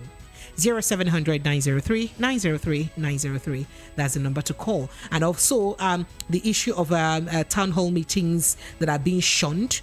So should we have, is it really necessary for our presidential candidates or even candidates generally to attend town hall meetings? Is it necessary?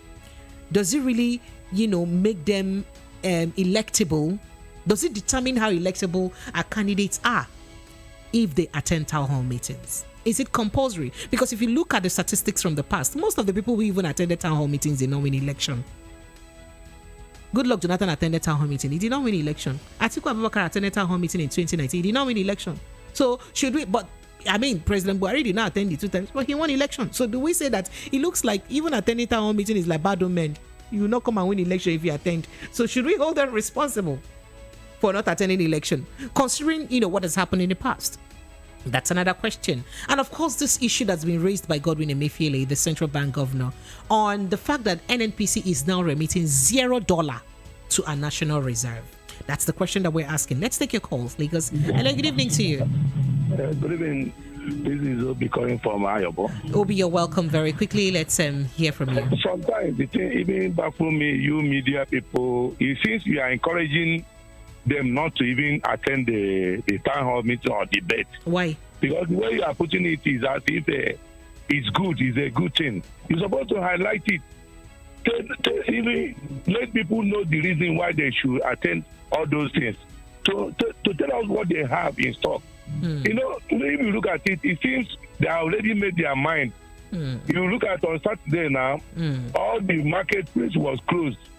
Just because they coerced the whole market women. Which of the markets were closed in Lagos? All the closed, some of the markets, you should investigate. Which one did you see that was open, that was closed? Which one can you tell me categorically from your own personal observation that was closed? Agege market was closed. Ayobo market was closed. Okay. Even in Abattoir, they could not be able to kill any single cow there. You can investigate. Wow. Okay. So most of people, yesterday, Sunday, people could not eat, should not buy meat because they asked them to close. All of them should attend the rally. So they should attend the campaign on Saturday. So you should investigate and see. So look at all those things now. They have looked at it that through the Araja or whatever, Babaraja or whatever they call them, they are going to be the ones that they will gather together to vote for them, whether in any form. If you don't vote for them, that means they are going to close their shop. They will not allow you to sell. So that kind of thing is what makes people, that's why they feel that nothing can happen. They have gotten what they want. Investigate about this market on Saturday. Right. Thank you very much. So, and first off, let me respond to the issue you spoke about we media, that I sound like I'm even making them happy for not attending the town hall meeting. So you see, my job as a media person is to throw the card like this open to you. It's you that will choose a side, because as a media person, I'm not supposed to take a side, especially since it is not in the constitution that they must attend town hall meetings. It's neither in the Electoral Act that they must attend town hall meeting. Even INEC has come to also say it, that look, it is not compulsory for them to attend town hall meetings. Rather, it's an issue of morality, or an issue for them to even come and say, okay, let them sell themselves to you. So it's now your position as you, the electorate, to now say, oh, for this person who did not attend town hall meeting, because I did not hear from him on how he will solve my problem, I will not vote for him. It is your own situation. That is your call to make, not me. And I will not tell you what to do. So my job is to lay the cards bare to you. And then you pick, you say your mind. That's exactly what I'm doing. I hope you understand and I appreciate. Hello, good evening to you. Hello, good evening. Hi, good evening. Precious. Thank you. You too, you've entered the beautiful gang. Thank you. This is Mr. Brown calling from Ikeja. Mr. Brown, you're welcome. Thank you for joining me. Right. Thank you. I've been calling for a while. Sorry. See, this one liner is on fire. Sorry. All right, pleasure. I want to thank your guest there. He spoke very well. All right, thank you. A point I want to make is this: Loko is supposed to apologize to Nigeria first. Because he's the one that's putting us in this mess in Nigeria. I never apologized publicly for Nigeria to accept him before he coming out for become a presidential candidate. So I'm seeing that he's not qualified to do that. They apologize to Nigeria because he said he's the one that bring the president to Nigeria. And he did not deny it. So for me, all these things, storing, abusing, all these things, he's not qualified for me personally. That's what I want to tell you. All right. You know. That's strictly your opinion. So Thank you. That's strictly your opinion. I do appreciate it. All right, Lagos phone line still remains open. 0700 903 903 903. That's the number to call. Let me quickly jumping on some WhatsApp messages. All right. So this message says, dear presenter, in a sane society, the flag. Okay. So I read it. And I said, please. Okay. All right. So this says, Oingbo market was also closed. Precious. Oh wow. All right. Hello. Good evening to you. Good evening. Yes. Good evening to you. What's your name? Where are you calling from? I call back. Okay. So go ahead. And what I'm saying is that town hall meeting is very, very important now because if you come to me to my town and I ask you a question and you answer that question, you tell me what you want to do. When I vote for you and I put you inside that office, if you refuse to do it, I will use those answers that you answer me to hold you accountable. But whereby you refuse to come to tell me what you want to do, then I'm not sure I can be able to trust you because of the past leaders we've gotten. They refuse to come. And they also fail. So it's giving me you are giving me no vote of no confidence that even if you not come, you too you will fail if you enter. And that's why so many of them refusing to come to town hall meeting. They prefer campaign and rally. Campaign and rally is one-way traffic. It's only them that will just be saying, I will do this, I will do this, I will do this. You cannot ask them questions. Now you get me. So that all meeting and debate is very, very key in this nowadays. Thank you so much. So you see this rally thing here, it's just really surprising because what the scholar said is actually what it is. So during rallies, they just have the opportunity to talk and then nobody gets to ask questions. But sorry, those big rallies that people used to stand in the crowd that we used to see in the abroad, right? That we'll see journalists stand at strategic places and get to ask them questions. What is that one not rally? Compare the same thing. Yeah. No, I just wanted to know if my eyes were not seeing properly. No, it's rally. It's rally, but theirs is a conversational rally. It's not. One is one-way traffic, as the caller have said. All right. One way. Okay, so let me quickly jump on a few more calls before I let you wrap up. Hello, good evening to you. Yes, so good evening. What's your name? Where are you calling from? Oh, my sincere apologies. Sorry, I didn't hear you. Can you help me repeat again, please? I said yes. My name is Uche. I'm calling from Olodi. Uche, you're welcome. Please go ahead. Yes, please. Like the second to the last caller said, when do you see them talk? They should emphasize on what they want to do. Like the way you presented it, as if you are kind of encouraging that. That's what the second to the last caller said. All right. When you said it means that it shows that from what is happening, it shows that those who don't attend sometimes likely that they will win the election. Because that is what has happened before now. Abi, is it not what has happened? Should I not say the truth?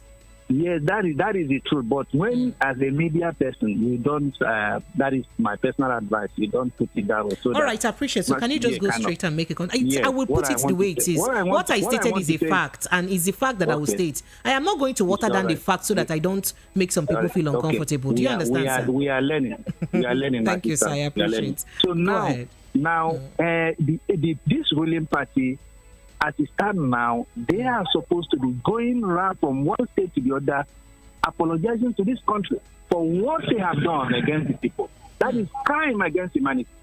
You can look at how frustrated they have thrown everybody in this country. So I don't think they have anything to say.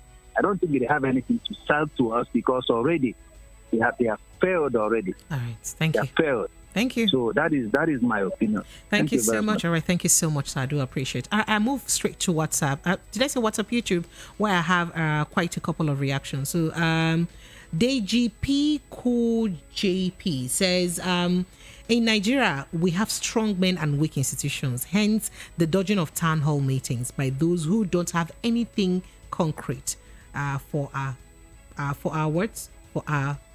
patrimony. That's what you said. All right, Oyibo. All right, hello, good evening to you.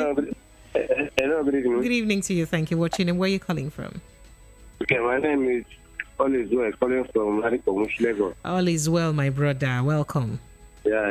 Good evening. All right, so go ahead. My question for the whole Nigeria, I want to ask this question, please. Is there anything that lasts forever? Change is the most constant thing I know. Hello? I say change is the most constant thing I know. Mm-hmm. So why are we killing ourselves in APC and PDP? But why can't we forget them? Mm-hmm. Let's even talk about APC. APC have already failed us 2-3.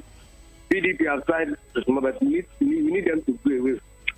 So we don't need to talk about APC and PDP. They have lasted enough. Yeah. Let us focus on another party. All right, that's another angle. My own suggestion. I appreciate. Thank you so much. All right, so you heard that this is another one, another angle. All right, so Helen, Ngozi Helen from YouTube says the ruling party used their thugs to close markets, but will not attend town hall meetings where they will answer questions from people. That's what you said. Go back to my phone lines. Hello, good evening. Good evening. Yes, good evening, sir. What I want to see the two of them that are trained up at themselves. The two of them. Nigeria to this current situation that we are now. So glory be to God that the Bible says that he who is willing and obedient will eat the fruit of the land. We want to eat the fruit of our land here in Nigeria. So we be God, obedience all the way. Let the two of them continue to go just at themselves. We flogged one of them away in 2015. We want to flog the second one away now in 2023. Obedience all the way. Thank you. Thank you. All right. So help you God. 0700 903 903 903. All right. Hello. Good evening. Hello, Bishop. Yes. Good evening to you. Thank you. Welcome. Good evening. Yes. Good evening. Thank you. Welcome. Go ahead. Let's hear you. Yeah. I'm talking to your caller. Your caller, from the little I've heard him, he spoke my guest. My guest. The problem we have here in Nigeria is kind of the problem that we are the problem. We are the one giving these so-called politicians that eligible right to feel as if they are on top of the world when they get there. That's what I'm trying to see. So you know, the problem, people they invoke this problem by invoking poverty first. You know, because when the moment they invoke poverty, when they come around with that, how many cup of rice and 5,000 naira or 10,000 or something, or so there. So you will look at it maybe is the best thing on earth. So you don't have any choice. That's why they're imposing poverty to use it to change the mindset of a simple man. So the other we Nigerians learn from this whole thing, it's better for us. All right, thank you. Thank you so much. I do appreciate you. All right, let's see if we can just take one more calls and then we quickly take let our guest wrap up and then hello, good evening. Hello, good evening. Yes, good evening. Your name, where you're calling from? My name is Sudan Abasin. I am calling from Welcome. We don't depend on what people say because when Mohammed Buhari wanted to enter in that seat, he said that Boko Haram will stop. Now Peter Obi has said that he will do this and he will do that. We have to vote for who our heart choose, not for what they say. Because if we follow what they say, we might enter into another problem. Thank you. That's all I have. All right. Let you respond.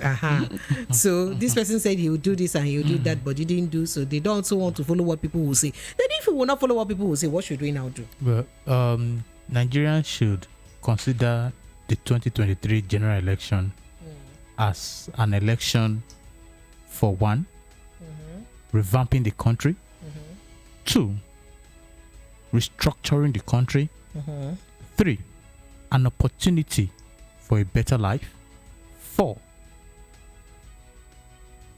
a testimony awaiting. So speaking about restructuring, just a very handful of, few of the presidential candidates have actually talked about restructuring. So what happens to those who haven't mentioned it? Does it mean that we should lose faith in them? No, when I mean restructuring Nigeria, I'm not talking about the ambiguity in the restructure that everybody talks about. Some factions believe that the only way to restructure Nigeria is to break out of the country. Some people are of the opinion that another way of restructuring Nigeria is to devolve power to the local government. There are a lot of definitions to restructure. Power, okay. Yeah. So what I'm talking about in the real sense of it is the structure that makes the country Nigeria to be redefined.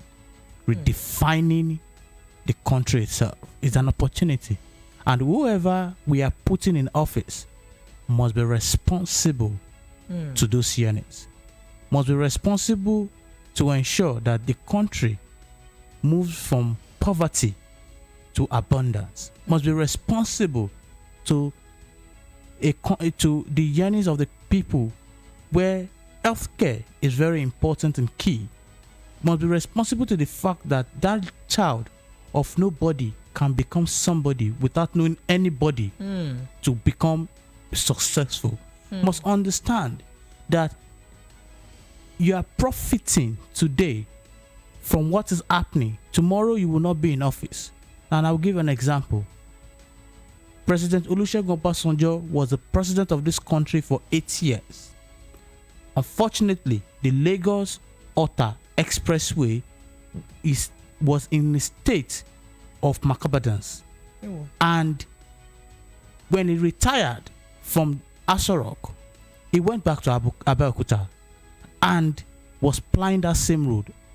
There was even a report that the same Obasanjo was one day had to walk with his bare foot because of the long traffic that he encountered on that road. As a result of the bad road. So that is what incompetence will land you to at some point in time.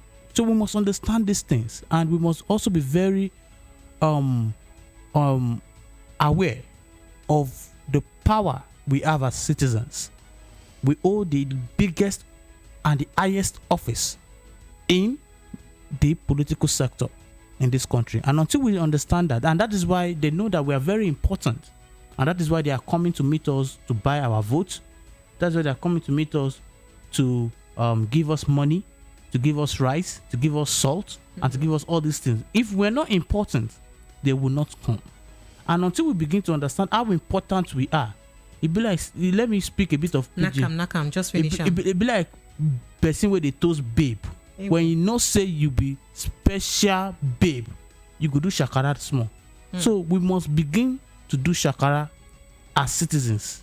We must begin to tell them that if I'm going to sell my vote, I'm going to sell it for you on the level that you're going to be competent, you're going to deliver healthcare services to the people, you're going to deliver security to the people, you're going to make the lives of over 200 million Nigerians to be safe, you're going to create employment for 30 million people, and what have you. So if you're selling your vote, sell it with sense, sell it with pride, or sell it with sense, and not with stipend. More like sell responsibly. All right, Lagos, sell you heard that. Sell your vote responsibly. You heard that, Lagos. Thank you so much, Mr. Osani Taiwo. Thank you, Osani Taiwo.